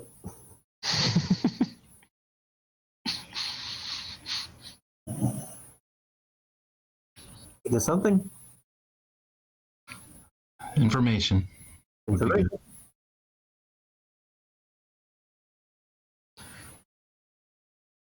Right, says Bran. So, we have a plan. Action. He looks at all the nobles with that look of, see, it doesn't, he's really got that look of, this is how you get things done. So, looks like we have a course of action. And he turns around and Sev is standing right there, and he's like, oh, you're still here. Yes. Well, I feel like that if there's murdering of armies to do, you seem like that seems right up your alley. Will that help protect you? Yes, it will. I will go, as you say, murder this army. Excellent. Well, look at that. We're up to 3. This is going well. How many more do you need, Bill? He shrugs. We could use a powerful caster. He looks over at the Farron. I was given power, and I may as well use it against those that wrong us. Small group is usually best. I mean, maybe 1 or 2 more if you have someone in mind who perhaps would not be useless. But yes, we will travel much faster just a small group. They will be less likely to bother us. Don't you know a guy, Vale? Vale knows a guy, and he'll come along, and he'll introduce himself probably next time. Yeah. We'll just, for now, just follow along. I know a guy. Perfect. Oh yeah. Fit right in. Right. But right now, he's just fitting into the background. Yep. Wait, which guy are we? Wait a minute, hold on. What did I miss? Hold on. Yeah, I had to think about it too for a minute. Johnny. Next week, Espo joining us, another player. Oh, okay. It's hard to- Right. it's hard to remember since we haven't had any changes in our Sorry. I was group like, in 10 years. wait, who are I we know. talking about? Growrez is in the Underdark. Grim's dead. Wait, hold on. Away. Unknown is dead. Yeah. You guys had a good night of capers, though. I mean, Kel would be perfect for this mission. We'll go find him. Yeah. He's already gone through 6 portals by now. It is true. I guess Bran would say, yeah, and that Kel fella seemed like he was pretty Yes. pretty sneaky. It's probably one. Yeah, he said he'd catch back up with everybody here. So Yeah. he will. He'll catch back up. We're not here. He's like, oh well. All right, well, I guess they left. All right. Well, so they're gonna go do that, Bran says, and I'm gonna go out to the north wall there and see what's see how this whole war thing is going, and yeah. So thank you, my lord. I appreciate. And he kind of looks at all the nobles, and I appreciate all of you. and he like turns around and to leave. So, I have a question. How much money has this person lost? No, none. I mean, he was there, but I noticed you get cozy up. Yeah. attention, and there's too many eyes, so none. All right. Yeah. And I assume we got the impression it was our time to leave. I mean, it's up to you. Brand's walking out. He got what he wanted. I guess I've got more loyalty to Ephesus than Bran. So Yeah, Brand like. unless Ephesus is showing any signs of movement, Ephesus is actually hanging around for a minute, but unless he motions me away or something. no. And I'll back up. Should we leave? Are we going to destroy this army now? No, but we will harm it in spots. They'll find the spots and we'll harm it. Very well. Is there a place, Ephesus, we can get some rest? Rest? Safe place. I thought we were going to harm this army in places. I need a little bit. I don't know, I'm still like not quite bloodied. Real close. Because everybody else has got a new character, right? So Yeah. That's fine. Yeah, everybody's doing great except for you. we haven't rested even an hour since we were fighting Illithid, right? No. Okay, just That- checking. that they could probably find a priest for you to heal you before you set out to do things. Oh yeah, that Like would be, somebody in the castle. So we're gonna do the whole in character out of character player thing where like at some point walking through the castle they find a priest and max hit points, so you're healed again. Yeah. Now if you're down rages and things like that, then that's you still have to rest for that. But yeah, you've been healed at least. got one rage. That's fine. Can do a lot with one rage. Army. As long as we can have an as hour Brand- between battles, then we're good. All right, so noted. No time between battles. Got it. As Bran kind of walks out, like he exits the room altogether, Ephelis seemed to be waiting, and as soon as Bran walks out, Ephelis says, you know, my lord, I cannot emphasize enough that while, and he looks around the room, my lords, I should say, while some of the things we are saying may appear to you to be outrageous, the things that I've seen over the last however long it's been, we have reason to believe, and a good reason to believe, that what Wigmit there was speaking of is the truth. We do not know all of it.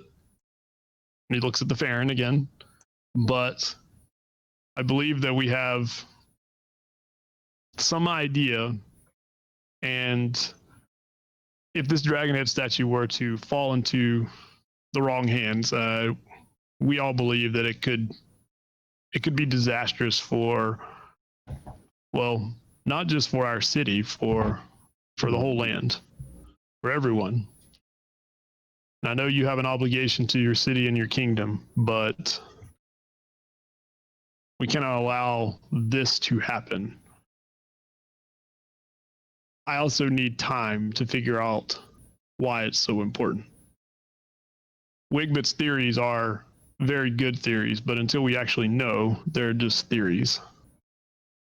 And the Farron also has theories, and it is difficult to know if both of them are correct, if neither of them correct. So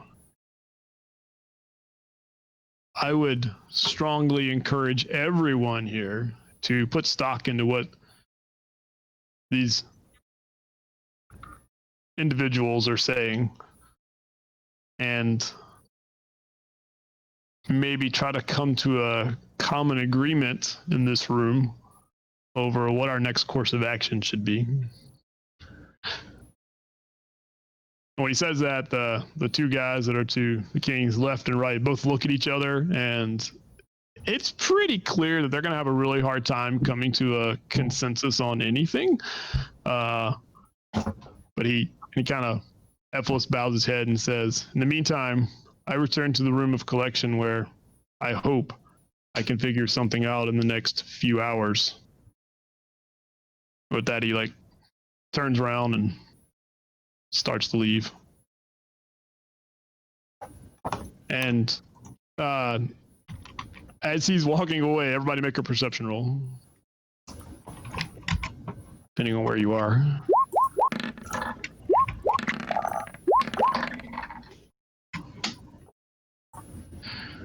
So Wigbit and Sev,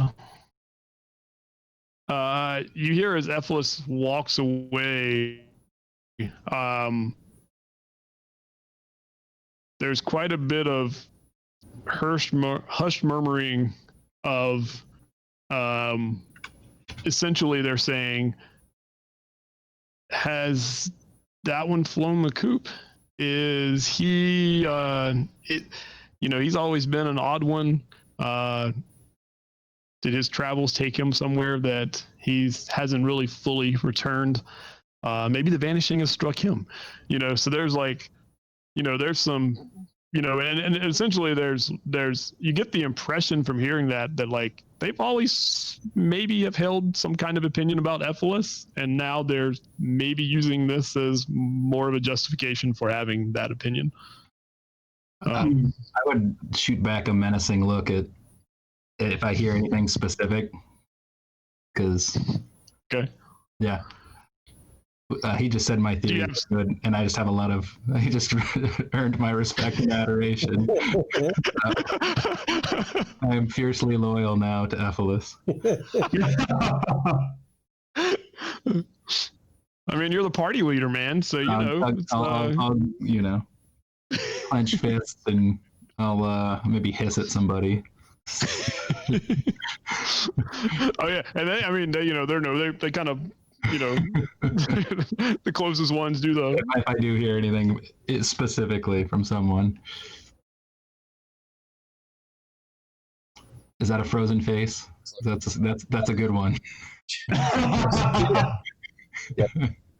Somebody's definitely looking. Just a second, I'm getting it. There we go. It's on Twitch. It's Perfect. Well, there he goes. Oh boy. All right.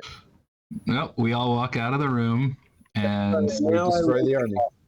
destroy the army. Army's So destroyed. how do we make that wall of fire move? I think it is just animate objects. Just Is it put an object? fire on a boulder, animate the boulder, and now it's an animated boulder of wall of fire. I thought this was more espionage, sabotage, not Doesn't sound like. sabotage, espionage. I remember hearing Val's talking about something like sneaking. That doesn't sound like sneaking. Hey, he asked how to do it. I don't Flaming care boulder. where he wants to use it. Giant flaming boulder. Yeah, I don't know. That I doesn't sound too assumed he sneaky. just wanted to use that as a distraction. So, like, that's going to charge the army and destroy. Throw the Adam- boulder that way, go the other way. while we're heading east. Gee. Makes sense. So yeah, as we're, I assume, leaving or whatever, like Yeah. I would question Sev a little more. Like, I don't know, I'll pull out like a map or something. Like, where are you from? I do not Like, we're understand here. drawing. Are you from the mountains? Across the sea? Not Underground? not across the sea, I don't believe. Johnny has an idea where this place is, and I don't know it. Oh, shit. So whatever detail makes sense with his idea is what I say. Uh-huh. Yes, in the mountains. Here, And and you were fighting, you were defending you were made by a gnome and defending a monastery? yes, I was made and delivered to the Kenpo for protection. And Poe was a gnome as well? No. What was he? He was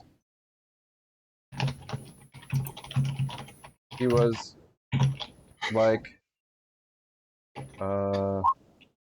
that one, and I pointed Bran on the way out. Brand's human, right? Welcome back. Hey, you're back. Yeah, I didn't want to take a lot of time just explaining as you walked out of the throne room in the castle. That'd be boring. So that was yeah. Yeah. Now we're out. Right, so Yeah. as we're turning around to go, good luck sitting on your cushions and talking.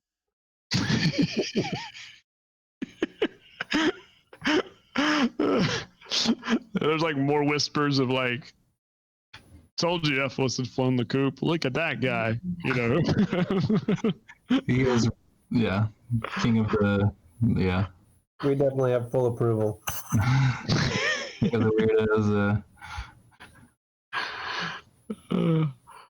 So, all right. So, what'd y'all chat about in character? What'd I miss? Anything? I Anything was good? trying to get backstory out of Sev, and he doesn't know. From this place. Yeah, we asked where he was from. And who he was serving, and it was, I guess, his Kenpo was a human. We got that much. But he doesn't know whether he's from, did he say from the mountains? Yeah, that's what I'm going with. Not You don't maybe. remember? It's been a while. Or has it? You're not sure. Yeah, Even if he's gone vanished. The vanishing now affects golems. what is Golem? If your Warforged gets his brain eaten, I'm gonna laugh for the whole rest of my life. So I'll explain to him that I saw something else like him, kind of, and I'll explain the contraptions we found in the Underdark. and they're nothing like you, but I'm grouping you together now. You're both made by gnomes, and like you said, machines, and that's when I had heard that word. Or, yeah. So, All right. I'm asking out of character. So, is our plan just? I was just suggesting. Are we booking it? Are we just leaving tonight and Basswood? getting on the road and going to the Basswood? It sounds like it, doesn't it? I mean, that's what it sounded I like. was asking for rest, and the answer was go get healed and get out there. So Yeah, like at some point we still need to sleep, but maybe that's a few hours after we leave. When y'all come out, and y'all start moving back through the castle, Bran's like waiting for y'all as y'all get down the way, and so, yeah, I mean that's what he heard y'all were gonna do. So he immediately starts giving you like ideas of how to, exit the city, move around, he's in full like strategy talk right now. And so like if you do decide to do this thing, that'll get you all killed. But if you do decide to do this thing, he'll and you like follow his instructions, like that'll essentially be like you followed what he told you to do, and it helps you get to where you need to be. Like that's how that's going to work, like as far as game mechanics go. But yeah, so he's talking to you like, so move out here, head out this gate. It's probably safer to go out this way. Move around here. It'll probably take you a little while, but you're going to move swiftly. So I mean, so he's just, so Oh, good. Available. Listen and put in his own thoughts and have a good strategy session. Yeah. Because then when you start saying, but I saw this here, he's like, oh, that's interesting. Our scouts haven't told us that yet. Well, then how about? And so then so you two start like, but yeah, so y'all have this conversation as you exit the keep. You get to the, back into the Bailey here. Ephesus, as y'all are like still talking, kind of places his hand on Bran's shoulder. And then he looks at all y'all and says, good luck. I'm going to go do some more research. And he pauses and he looks back at you and says, unless you should need anything. No, he's really looking, honestly, he's really looking at Wigbit here more than anything. I don't think right now. I mean, I guess get some rest. Oh, speaking of rest. And he says, there's no time for rest at this moment. I don't like what dawn portends, so we shall see. But if you need me, you know where to find me.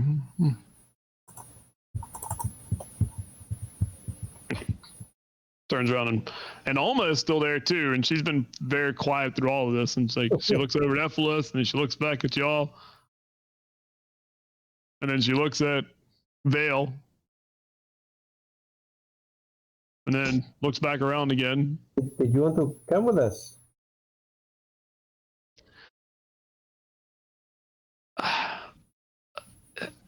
No, because I don't want to play an NPC, but I was like, well, I'm not real sneaky, and she looks at Wigbit, as he knows, but And perhaps you can help Ephesus. she's like, I'd probably be more used to Bran here than I would be to Ephesus. Then you can help Bran. And Bran's like, yeah, absolutely, yeah. Oh, yeah, I know exactly where you can be. Captain. Did Oma know Milan? Yeah. Yeah, keep an eye out for Milan. He's a piece of this puzzle that's been missing for a long time.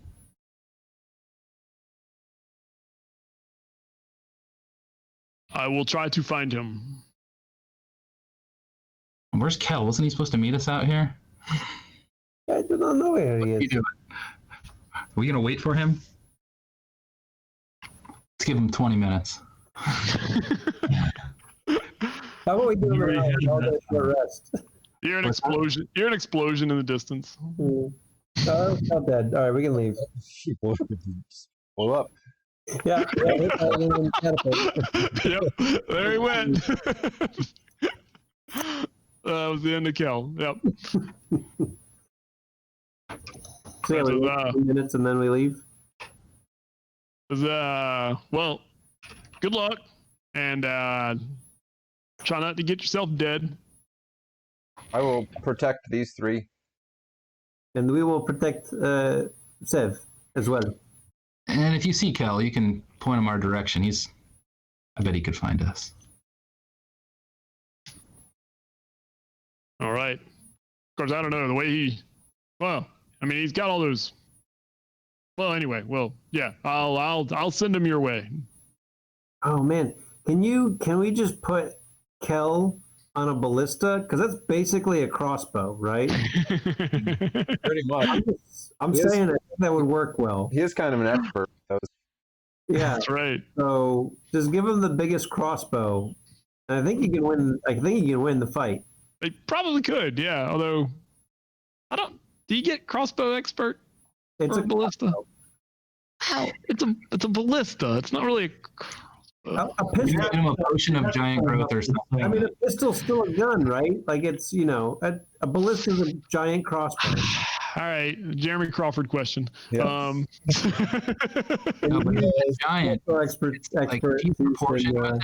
Then Doesn't that say specifically just a couple of different kinds? I don't know. Well, Crossbows. a ballista is a very heavy crossbow. I think that counts as a heavy crossbow. It's the heaviest. Right. But it didn't specify how heavy, just a heavy crossbow. Just a heavy crossbow. Right.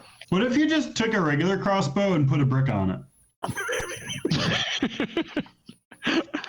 I mean, as long as he's strong enough to hold that all up, it's just a heavy crossbow. It's a heavy crossbow. Yeah. Right.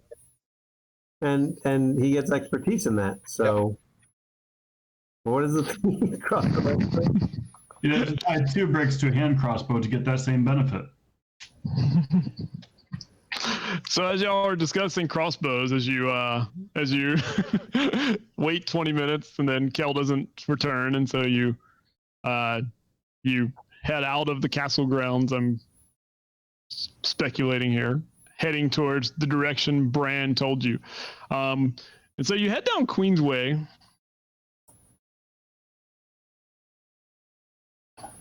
Ooh. Oh, Johnny raised his game. And well, somebody gave me these cool things to use, so I was like, this came from your Dropbox, Mike, that you shared with me yeah? that time. Yeah. Well, it's a little hard to see, at least on my screen. Maybe it's a little better to see on your screen. Yeah. Not too bad. Horse guy statue and some dudes. Yeah. So as you get, you're going down the Queensway and you're about to head out towards one of the gates. And we're saying like this cobblestone road here is part of the Queensway. And I just put U4 there at the top. Okay. So again, it's the city under siege. So either there are people that are sort of like panicked and they're moving very quickly or running through the streets, or there's nobody in the streets because people are like trying to find somewhere to hide, or they're in a tavern or an inn somewhere drinking because that's the only thing they can think to do right now. And it's also like 1 a.m. So, I mean, it's also, some people are trying to get sleep. So this road, the Queensway, even though it's a major road through the city, is pretty deserted right now because of those factors. So as you four are coming down the road here, all of a sudden a woman with what does she have? Hold on. Actually, she's not holding anything in her hand, but she's got on like a robe, and there's a purple insignia on it that looks at least y'all have probably figured out by now. There's a Shar insignia on that, like, right there, like on her, the breast of her robe. And so she steps out and she says, Shar's darkness. And we need to roll initiative.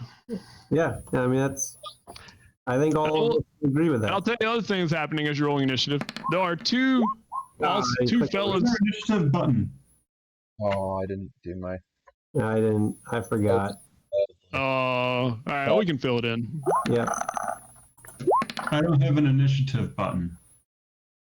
Oh yeah. All right, Yeah. everybody switch characters. I gotta go in and fix You guys all also that. need names under your characters. See, Yeah, almost not here. Wigbit's a 20. Is that right?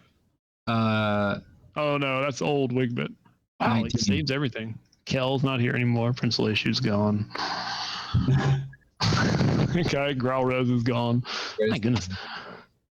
I got 25 for Sev. Yep. I got 18 for Vale. Yep. 19 for Wigbit. Mhm. 21 for the Farron. Mhm. Did y'all input those, or did it automatically change over? I had to input mine because I didn't click on mine the first time. Got you. I just used the initiative button on my character sheet. All right, so it is there then. That works Yeah. fine. Yeah. All right. Naga mine, we harvest. Well, that is Just gotta blow that up. is Just actually wait. Naga Yeah, mine, just isn't wait it? a minute. Floating snake people. Weird. Get out my pickaxe and start mining Naga. Oh, that kind of mine? Oh, I That thought it was is like the Naga exploding mine, one. isn't it? That's what I was thinking. I thought it was one that like it was an exploding naga if you got on top of it. Step on her and she blows up. All right, Yeah. I'll take that hit. Oh, Elsa. Okay. Well, there we go. It's perfect. So there are two fellas that are clearly with her. They have maces, and they also have like heavy crossbows. And everybody make an insight. This is a free insight check before things have started because this kind of jumped out at you here. 19, 20. Get rid of all those good numbers. I like it. Yeah. Oh, look at that. Yeah. Okay. So you all pick up on that these two fellas here, if this were like an ambush, they probably would have had their crossbows like raised, but they have like their maces in their hand, and when she steps out and she says that, you see them like both fumbling, and then they reach over and they're like pulling their crossbows back up, and now they're raising them. But otherwise they look like, they look like they definitely in league with her. I mean, they're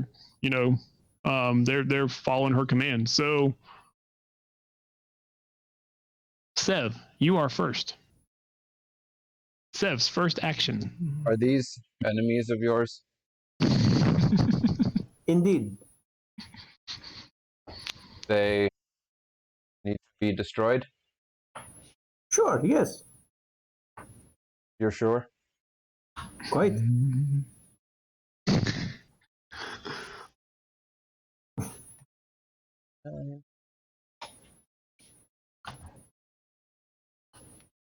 I made a circuitous route around to the other side of this woman.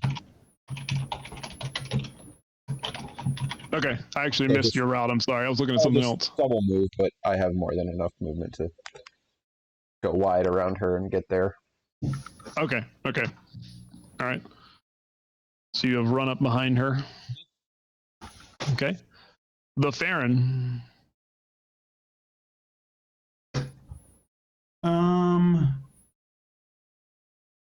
Oh man. Do right? Hang on.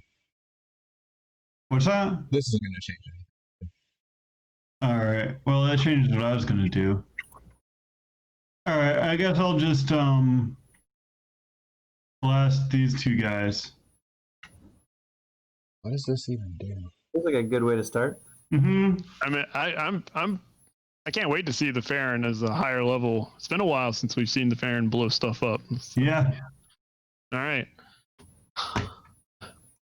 What are you blasting me? Oh, he's running forward. Maybe Yeah. walking forward. Yeah.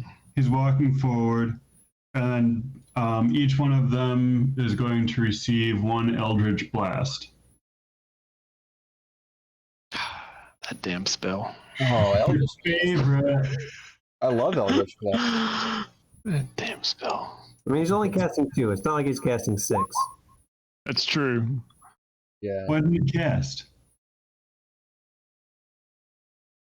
I mean, you told us what it was. You just might have the dice tied to it yet. Yeah, that's just. You have cast it. I did. Spellcasting ability, it says spell. Okay. Output is an attack. Sorry, I thought that this character mancer also, like, it put in the spells, and so I assumed that it put in the spells. I mean, But yeah, it might put him in just the spells, not the attack version of the spell. Yeah. I didn't know that there was another version Yep. of Eldritch Blast. Yeah, there's just like in these character sheets, there's just like spells that just are spell Read block descriptions, text. and then there's like the attack version of spells that do attacks. that like auto rolls for you. Right.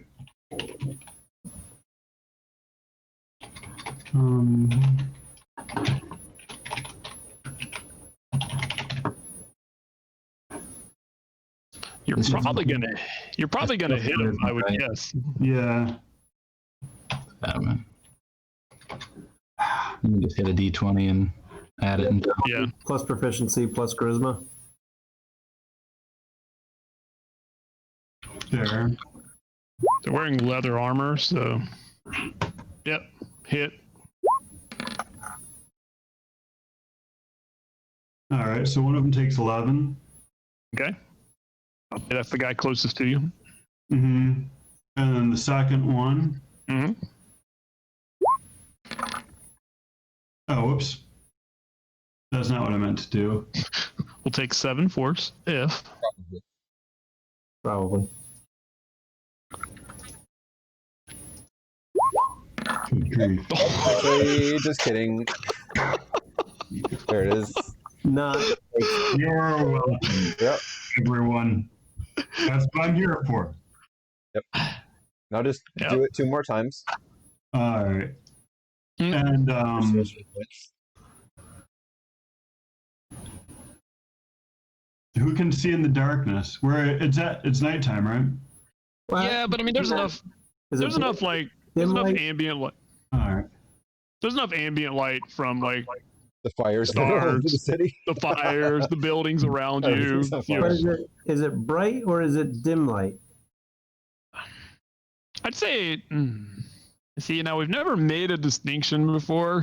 We're gonna need to start doing that. We're gonna need to start doing that. I guess I need Yeah. to read up more on. All right, we'll say it's dim light. Is that Okay, better? that's fine. All right, we'll say it's dim right now. All the fires. Okay. I'll start reading up on my light sources again. So I will. It looks like there's something flying around the Farron, like a swarm. Oh goodness. All right. You're not sure where it came from. The sky. Wigvit. So because I have to, I'm gonna like leapfrog over the Farron. I have to go directly through. So I'm gonna do that. Put my hand on his shoulder and jump over his head. I Did gotta you get go? straight to this guy. Did you go Oh, into yeah. that little space here? I jumped over you. So yeah, you're within 5 feet. Did you have to enter the space I mean, within 5 feet? I don't have to if I jump, right? Well, Yeah. you'd still be within 5. You just be 5 above. Right. Yeah. No. I mean, I went. So you were surrounded by a swarm of something? Yeah. Okay, yeah. Let's learn what that is. Unexpected, but we will learn. Yeah, what is it? Yeah. What You get happened? stung by bees? Oh, Or right. bees. Eat the bees. For 5 poison You damage. get stung in the mouth. Damage. All right. Bees. Nice. Poisonous bees. Yeah, that's pretty rough. All right. But I do get to this guy. And good swinging, but not raging. He seems to be, trying to keep it No. chill. So I don't even know if I've got these right. I got to double check, but regular war pick. You good hit. Wow. Just don't roll a 1, you're gonna hit. So 12 magical piercing for him. Yeah, so you bloody him on that shot. And then the hammer. That is a hit. We're hitting with that. All right. We'll do that. Yeah, you smash into him and he staggers All right. And then the pick comes one more time. right into his forehead. Oh yeah. For 14. Oh yeah. So yeah, you stagger him and the pick comes down right into him and he crumples to the ground in a mess. I'm happy. All right, Vale. All right, Wigbit, you'll recognize this. So Vale turns to the side and seems to almost step into a shadow, and then reappears behind this guy, getting advantage for doing so. Wait, that's an actual ability? I thought that was just because like she's No. a badass and It's an actual, like the shadow knife, like the shadow that she summoned. I don't know what that is, but this is an actual, actual Wow. ability. So as a bonus action, teleported up to 60 feet, and gets advantage on his first attack after that. So he will rake across. Oh the God. back Oh a little God. bit. Yeah. He didn't know you were there. He definitely did not know him there. It's rolling, apparently. Oh, plus, sorry, because I have advantage. I also have where? Sneak attack. Yeah. That's a regular sneak attack, but it's I like a crit, so there's the rest of the sneak attack. All right. So great. 26? 26. Yeah, 26 claw damage as he rakes him across the back. Number. Pretty good number. Yeah. So I mean, clearly he didn't know you were there, and you rip out a big old chunk from behind. He staggers as you slash him. All right, so with my second attack, I'll go ahead and just kick him in the knee. Yeah, you will. Regular 20 All right. for 7 more bludgeoning. I mean, there's not he is. I mean, you hit him in that knee, and he's not prone, but he's buckling, and there's not a lot left there. I'll give him 1 round. All right. So on 14, Nagamine, as y'all call her.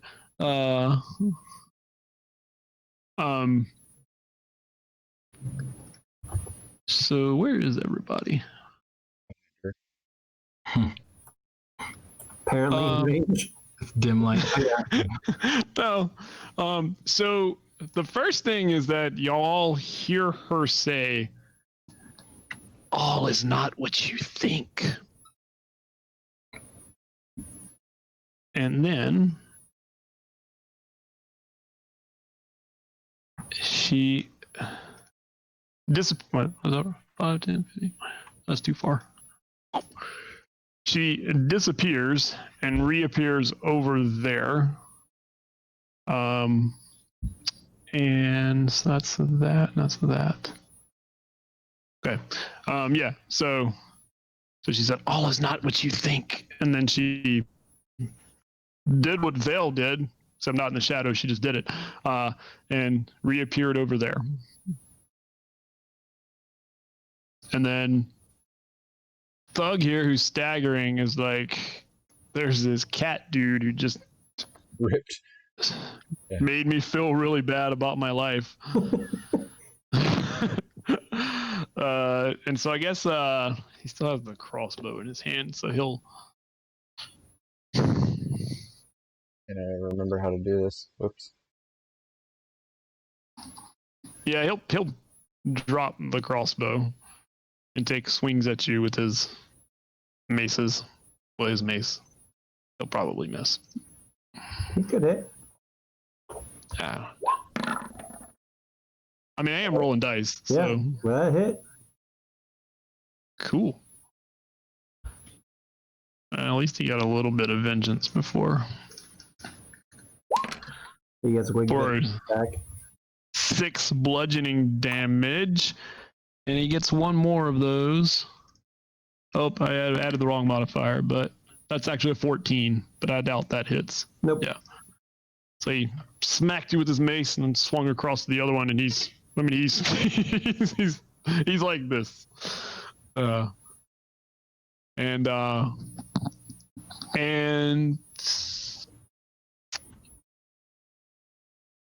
actually, let's see. Vale, make an insight check. Because you're right there. I made it. You're rolling dice tonight. I am. It's weird. So after he hit you one time and he swung and missed and he's like wobbling, you see him look over, over in this direction, and he's looking at her, and his expression is one of confusion.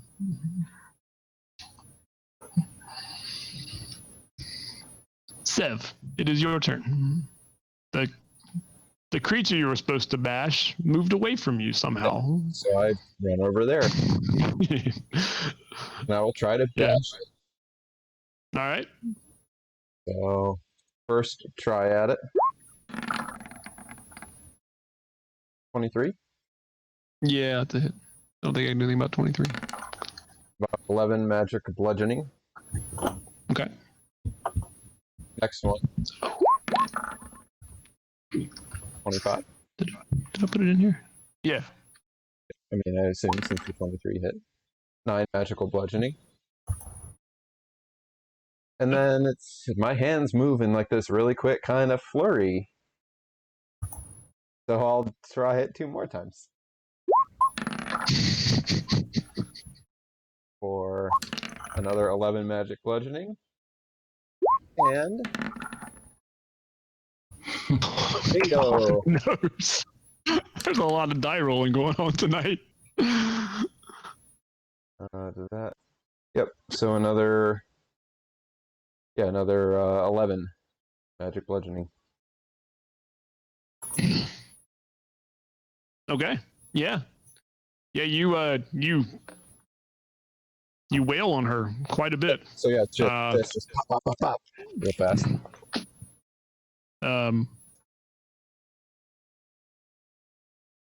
And as you hit her several times, she's still in good shape, but she does say, "Killing me will do nothing for you." And why is that? As the Farron's turn. These other ones said, "I must eliminate you."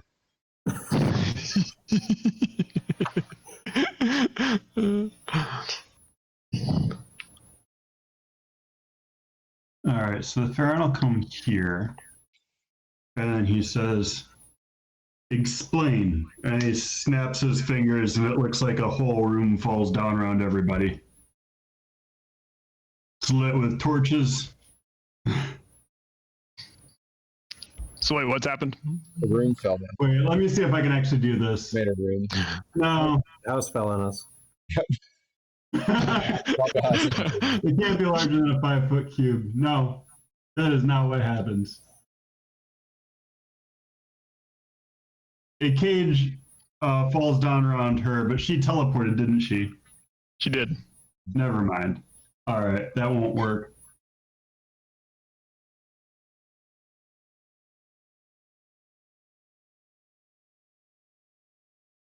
She's surrounded by bees right now, though. She is. She took 5 poison damage. Does she take that on the start of her turn, or does she take it on your turn? No, let me read what it says. Of the zone. Poison bees. Poison bee zone. It's probably one of those When you enter the start of turn. or start their I'm turn. guessing that that's probably it.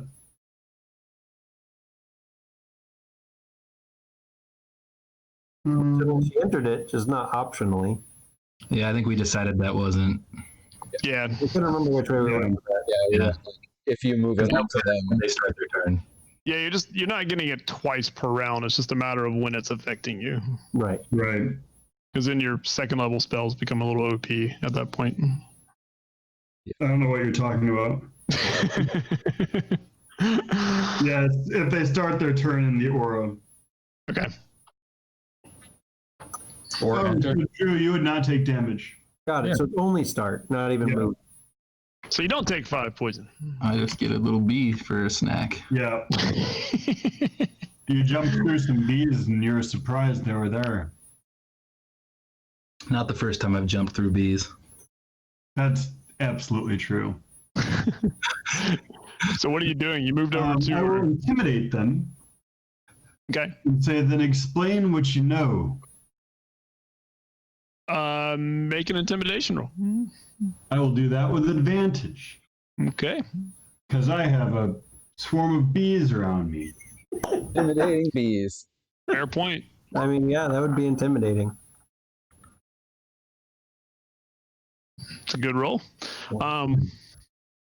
So you get up close to her and you say explain, and the bees are like hovering around her. Yeah, they're like swarming around us. And so what were your exact words? Just explain? Or? Then tell us what you know. Or explain this to us.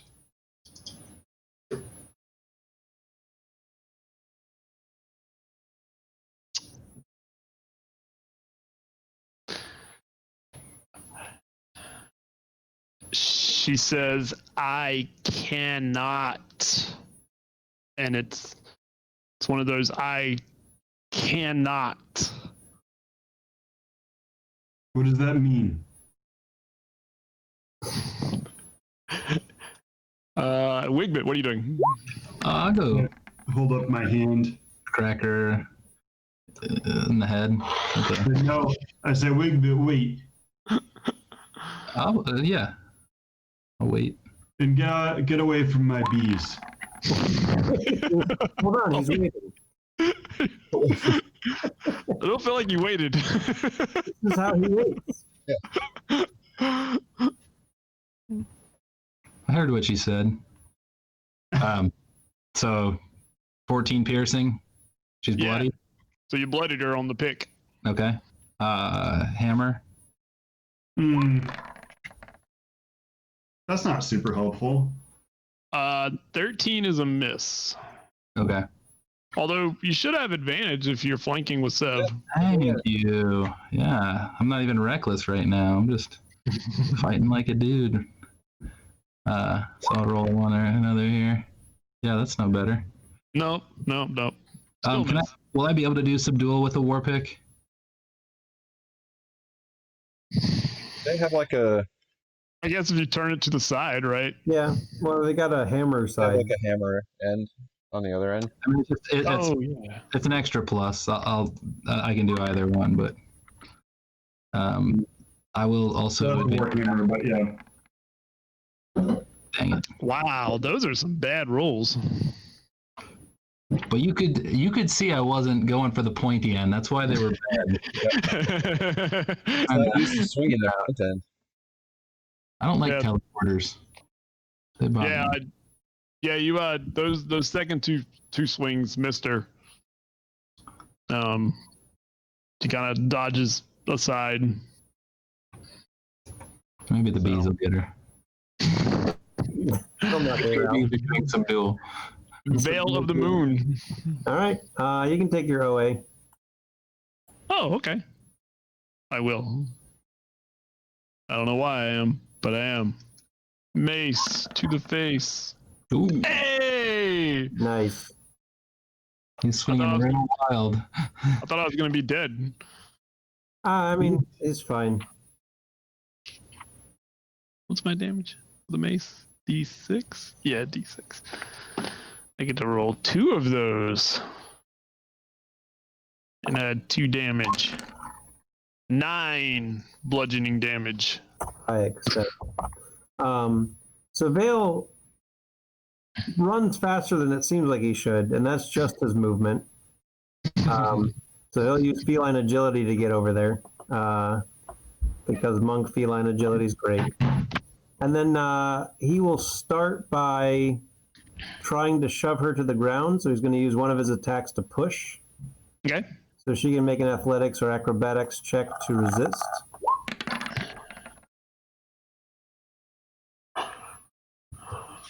She fails. Okay. I'm not beating 24. Okay.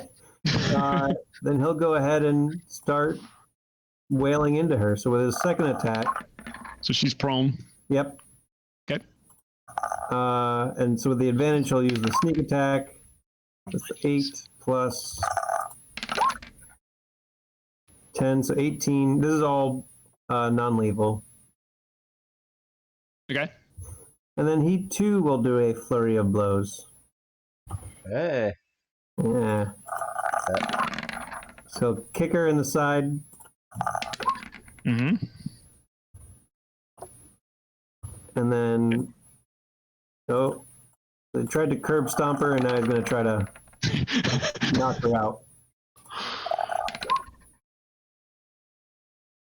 Okay. That's it. Those So are you his did- 4 attacks. So you did 9, 9, 10, and 8 altogether? Yes. Is that it? That was 3 attacks. Oh, that was 3 attacks. Right. Because I have no, that's right. Because I use the push as the first attack. That makes sense. Right. So 3 attacks. Push and 3. Okay. Cool. Well, that's kind of neat. Yeah, she's quite bloody on her knees. And are the bees biting her? Yes. Okay. Big bees sting. Say explain.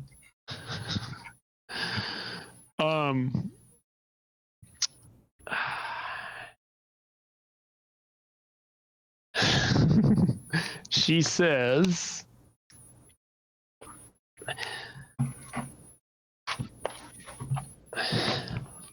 sorry, I gotta look it up. Should have had it ready.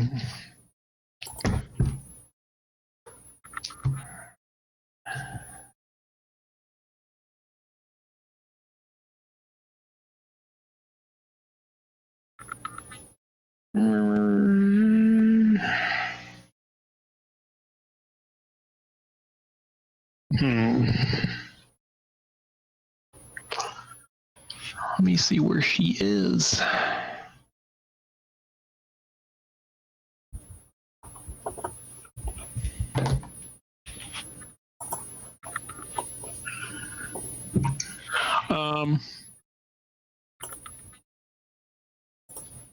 So if I go to cast something, does anybody hit me? Is there like any feats that are gonna stop me from doing this? Not until I get 2 more levels. that's sort of what I was waiting for, to be honest.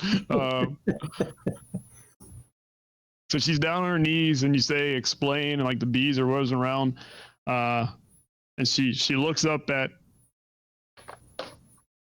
the Farron, and she's got like blood like coming down. I mean, she's a mess. And she says, "I can't, but you need to follow." And the space that is right here, so this 10 feet space right here, I'll draw it. Will I draw it? Nope, not there. right here, she says, "I can't, but you need to follow." And she points, and a portal appears, and she falls through it. And then the portal vanishes, disappears, because vanishes means something.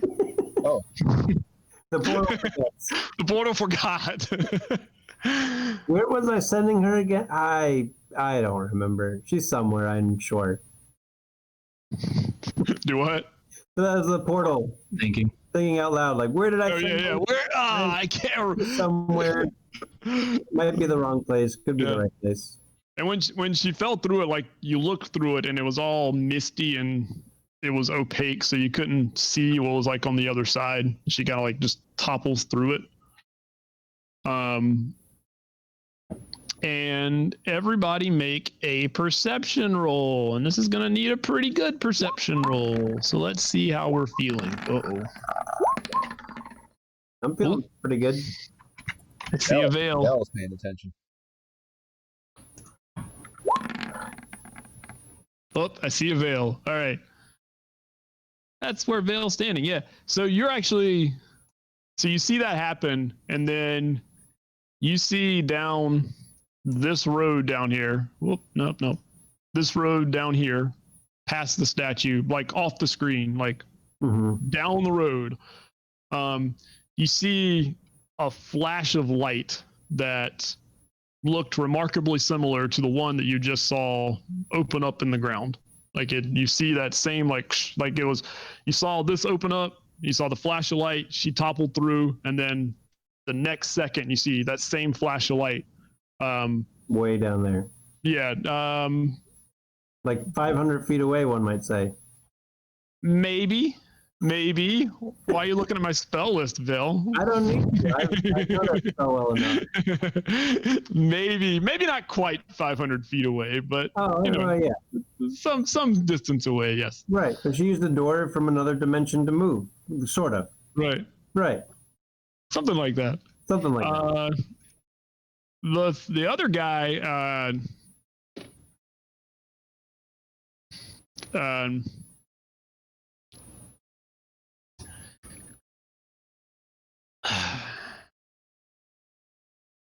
He decides that he wants to be somewhere else. So if you run, you'll die. If you stay, you can answer questions. Sorry, wrong character. Yeah, I was gonna say that sounded like Tarak. Yeah, it was. So he moves. That's 50 to the edge, and then he moves another. Did I put this right on the edge of the map? I told myself not to do that, and I still did it. So he's 10 feet off the map. Yeah, he turns around and just double moves, and he's staggering down the road, but he's and at some point in that he actually gets off the road, so he's more like. No, he doesn't. He does. He does. He may not make it far, but he does. So yeah, we can keep the initiative order if you want to, Sev. Yeah, how do you do a route again? I always forget how you do that. You left click and then right click while you're dragging. So like hold right click where you want. You can keep moving right click where you want. But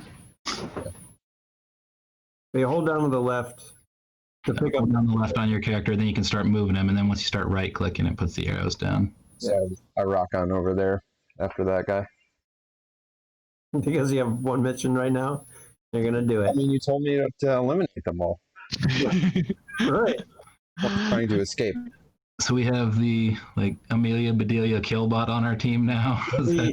Yeah. That's pretty much what. We need to be cautious about how we phrase things. Yeah, Wigmit's gonna screw that up, I'm sure. You will not escape. Okay. Well, the road's moving. The world is shifting. Dark City. This is not good. You all just fell in the crack between the streets that opened up. There we go. We're good. There we go. I don't know why you didn't make the whole city. Yeah, and one big map. Yep. Would have been easier.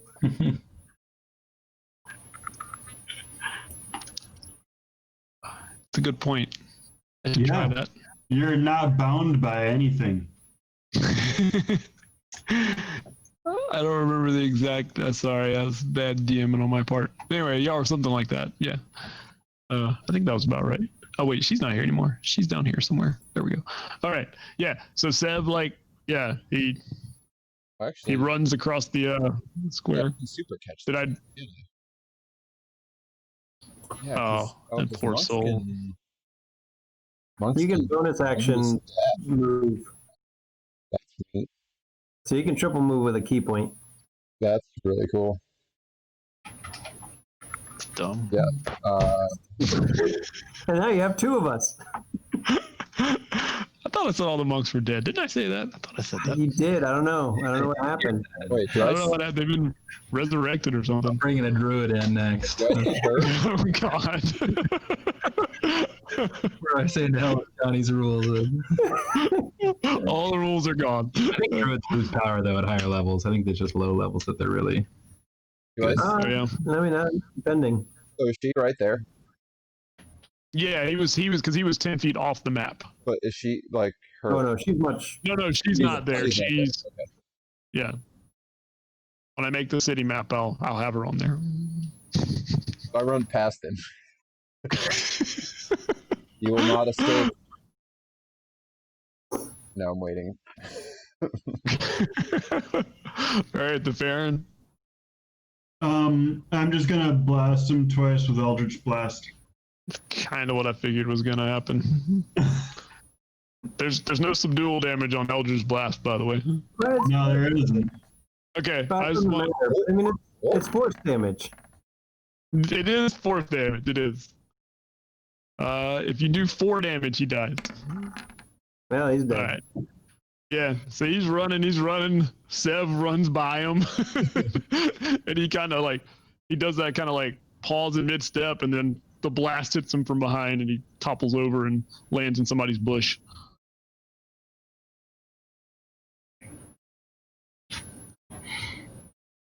And then the Farron starts going after. I don't think we know. No, yeah, the rest Yeah, of you don't. we didn't see the flash. Right? Yeah. Right. Or He was the last one. she didn't leave the portal open.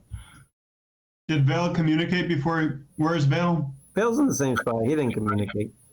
Oh. They haven't moved yet. No. This one is eliminated.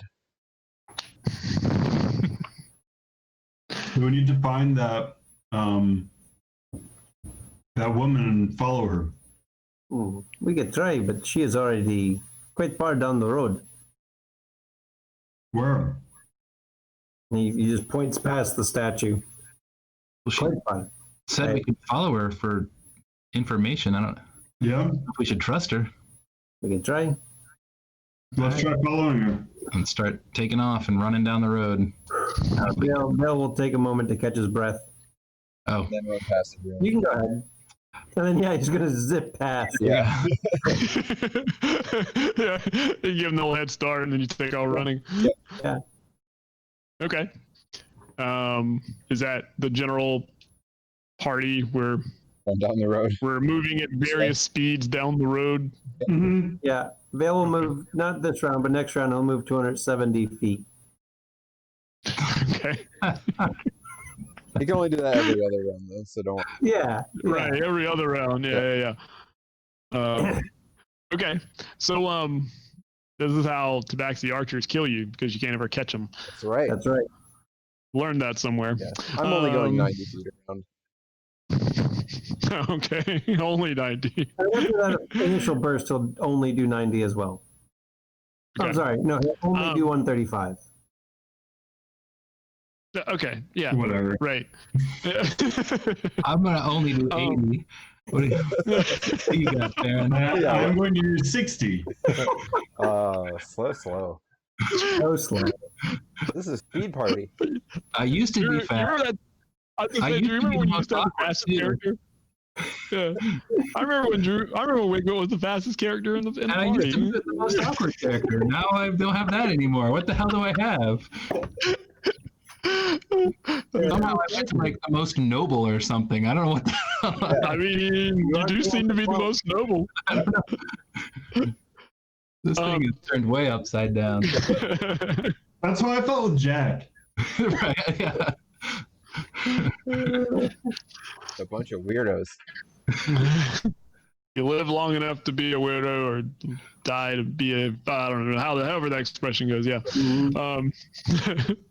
So you get in like 2 rounds apparently down to the veil, to the space where you saw the flash of light. I mean, you approximated it's in, this area somewhere. And eventually, you're standing around looking. And I'll say kind of we gather together at this spot. If we want to do like a group, well, not group, but if somebody who has the best like tracking, survival. Yeah. Mine's pretty good. Mine's Alternately, we could, you could also call it an investigation if you wanted to do it that way, because pretty nuts. I figured we'd be tracking her blood trail. yeah, and if since you're kind of helping, you can have advantage on the roll. That's what I was. Soup's plus 12 is going to be just fine. I mean, I might That's a have big big number. expertise in it. 29. Holy shit. I'm trying to track. I think you'll find her if she Yeah. can be found. You're looking around for signs of, she appeared here, and then where'd she go? And you definitely pick up like the blood trail because she was spewing a lot of blood. And so you see it, and it kind of follows like, you're on, what road was it? You're on Arison's path. And so it follows Arison's path a little bit, but then it veers off onto like a side lane. Into basically it's not an alleyway, but like a side lane. And so you kind of move cautiously, I'd imagine, but quickly. And you get to like this lane, and it turns, and then down the lane there's like essentially there's buildings on both sides, and then there's like an opening on the other side, and it goes basically through this lane, this alley. And so you follow it through there, and then so if you go like through the lane, when you get to the other side, it tracks like to the back side of this building, basically. Does that make sense? Mm-hmm. So you go through these, and then like the back side of a building, like right here, and it tracks there, and there's a door there, and it goes like right up to the door, and the door is closed. Apparently, she is in there. All right, so what's on the other side of the door? The Farron looks through the door.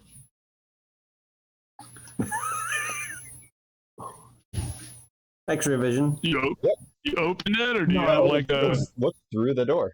He looks through the door. I'm not gonna just let you say you look through it unless you describe or tell me how you're looking through the door. Magic. Yeah, just magic. Right. Weird. I'm finding it. Is it actually X-ray vision? Is that what it is? No. Is it probably the one you create a little like glowing thing on the other side of the wall and see from? No, I think it's one of the incantations, warlock awesome things. Yeah, that's what I was thinking. Ghostly gaze. Invocation, excuse me.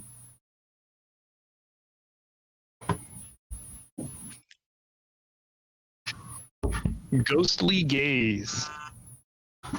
Ghost sight. Once per rest, that's pretty nice. Man. You really are a strange bird. Yeah. Yeah, you look through the door. No. Yeah. So yeah, you take a second and you look through it, and you see like it's a pretty small like apartment type building. And she's in there, and she's, as I said, very hurt. But she's over at a desk, and she's essentially like, she's got like a piece of paper in her hand, and she puts the piece of paper like on the desk in such a way that if you were looking at the desk, you could not miss it. So it's like she's like uncovered everything, she's cleared the desk, and she's put this piece of paper there. And so that's what you see her doing. All right, is she writing on it? No. So she's putting a piece of paper on a table. Right, so Carry everything away from it. we're no longer trying to kill her, just knock her out, apparently. Yes, Taperin? I think so. It seems that way. All right. She's right there. Is there anyone else in there? What? How? How are you doing? You can see you can see that there's like 3 small cots in here, but she's the only one you see. Because the other 2 are dead. 2 will remain empty. I mean, it's a reasonable assumption. So this is where they were staying. All right. Vale opens the door, if it will open. It is locked. Do you want me to unlock it? Vale will step aside for Wigbit to lock it. I got my lock fix.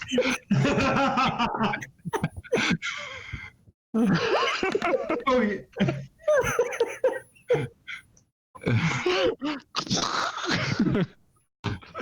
Yeah, I mean, it doesn't really take. I mean, you hit the door, and the door, like, cracks. That you hit it in the right spot, and you hear the splintering. Here's Wigbit. Yeah, it only takes one hit really to Get it cleared out, Yeah, hit the right. You're just like, opening for everyone to get through. And after you guys, I'll.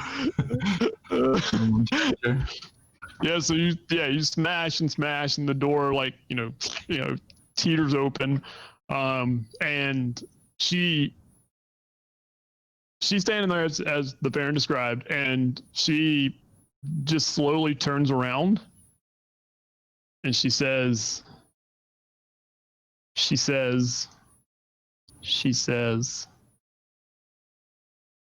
"Night is coming, unless," and she looks down at the paper,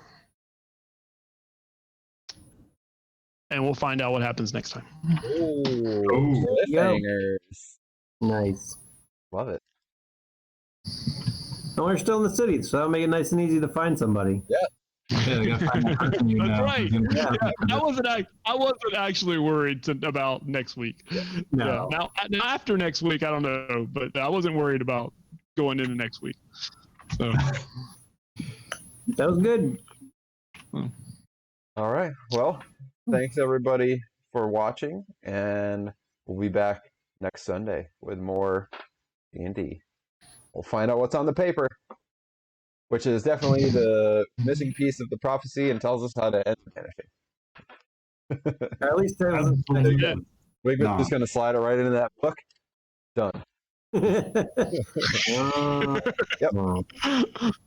Solve all the problems, destroy all the evil. Exactly. Except the Farron, who's a good guy.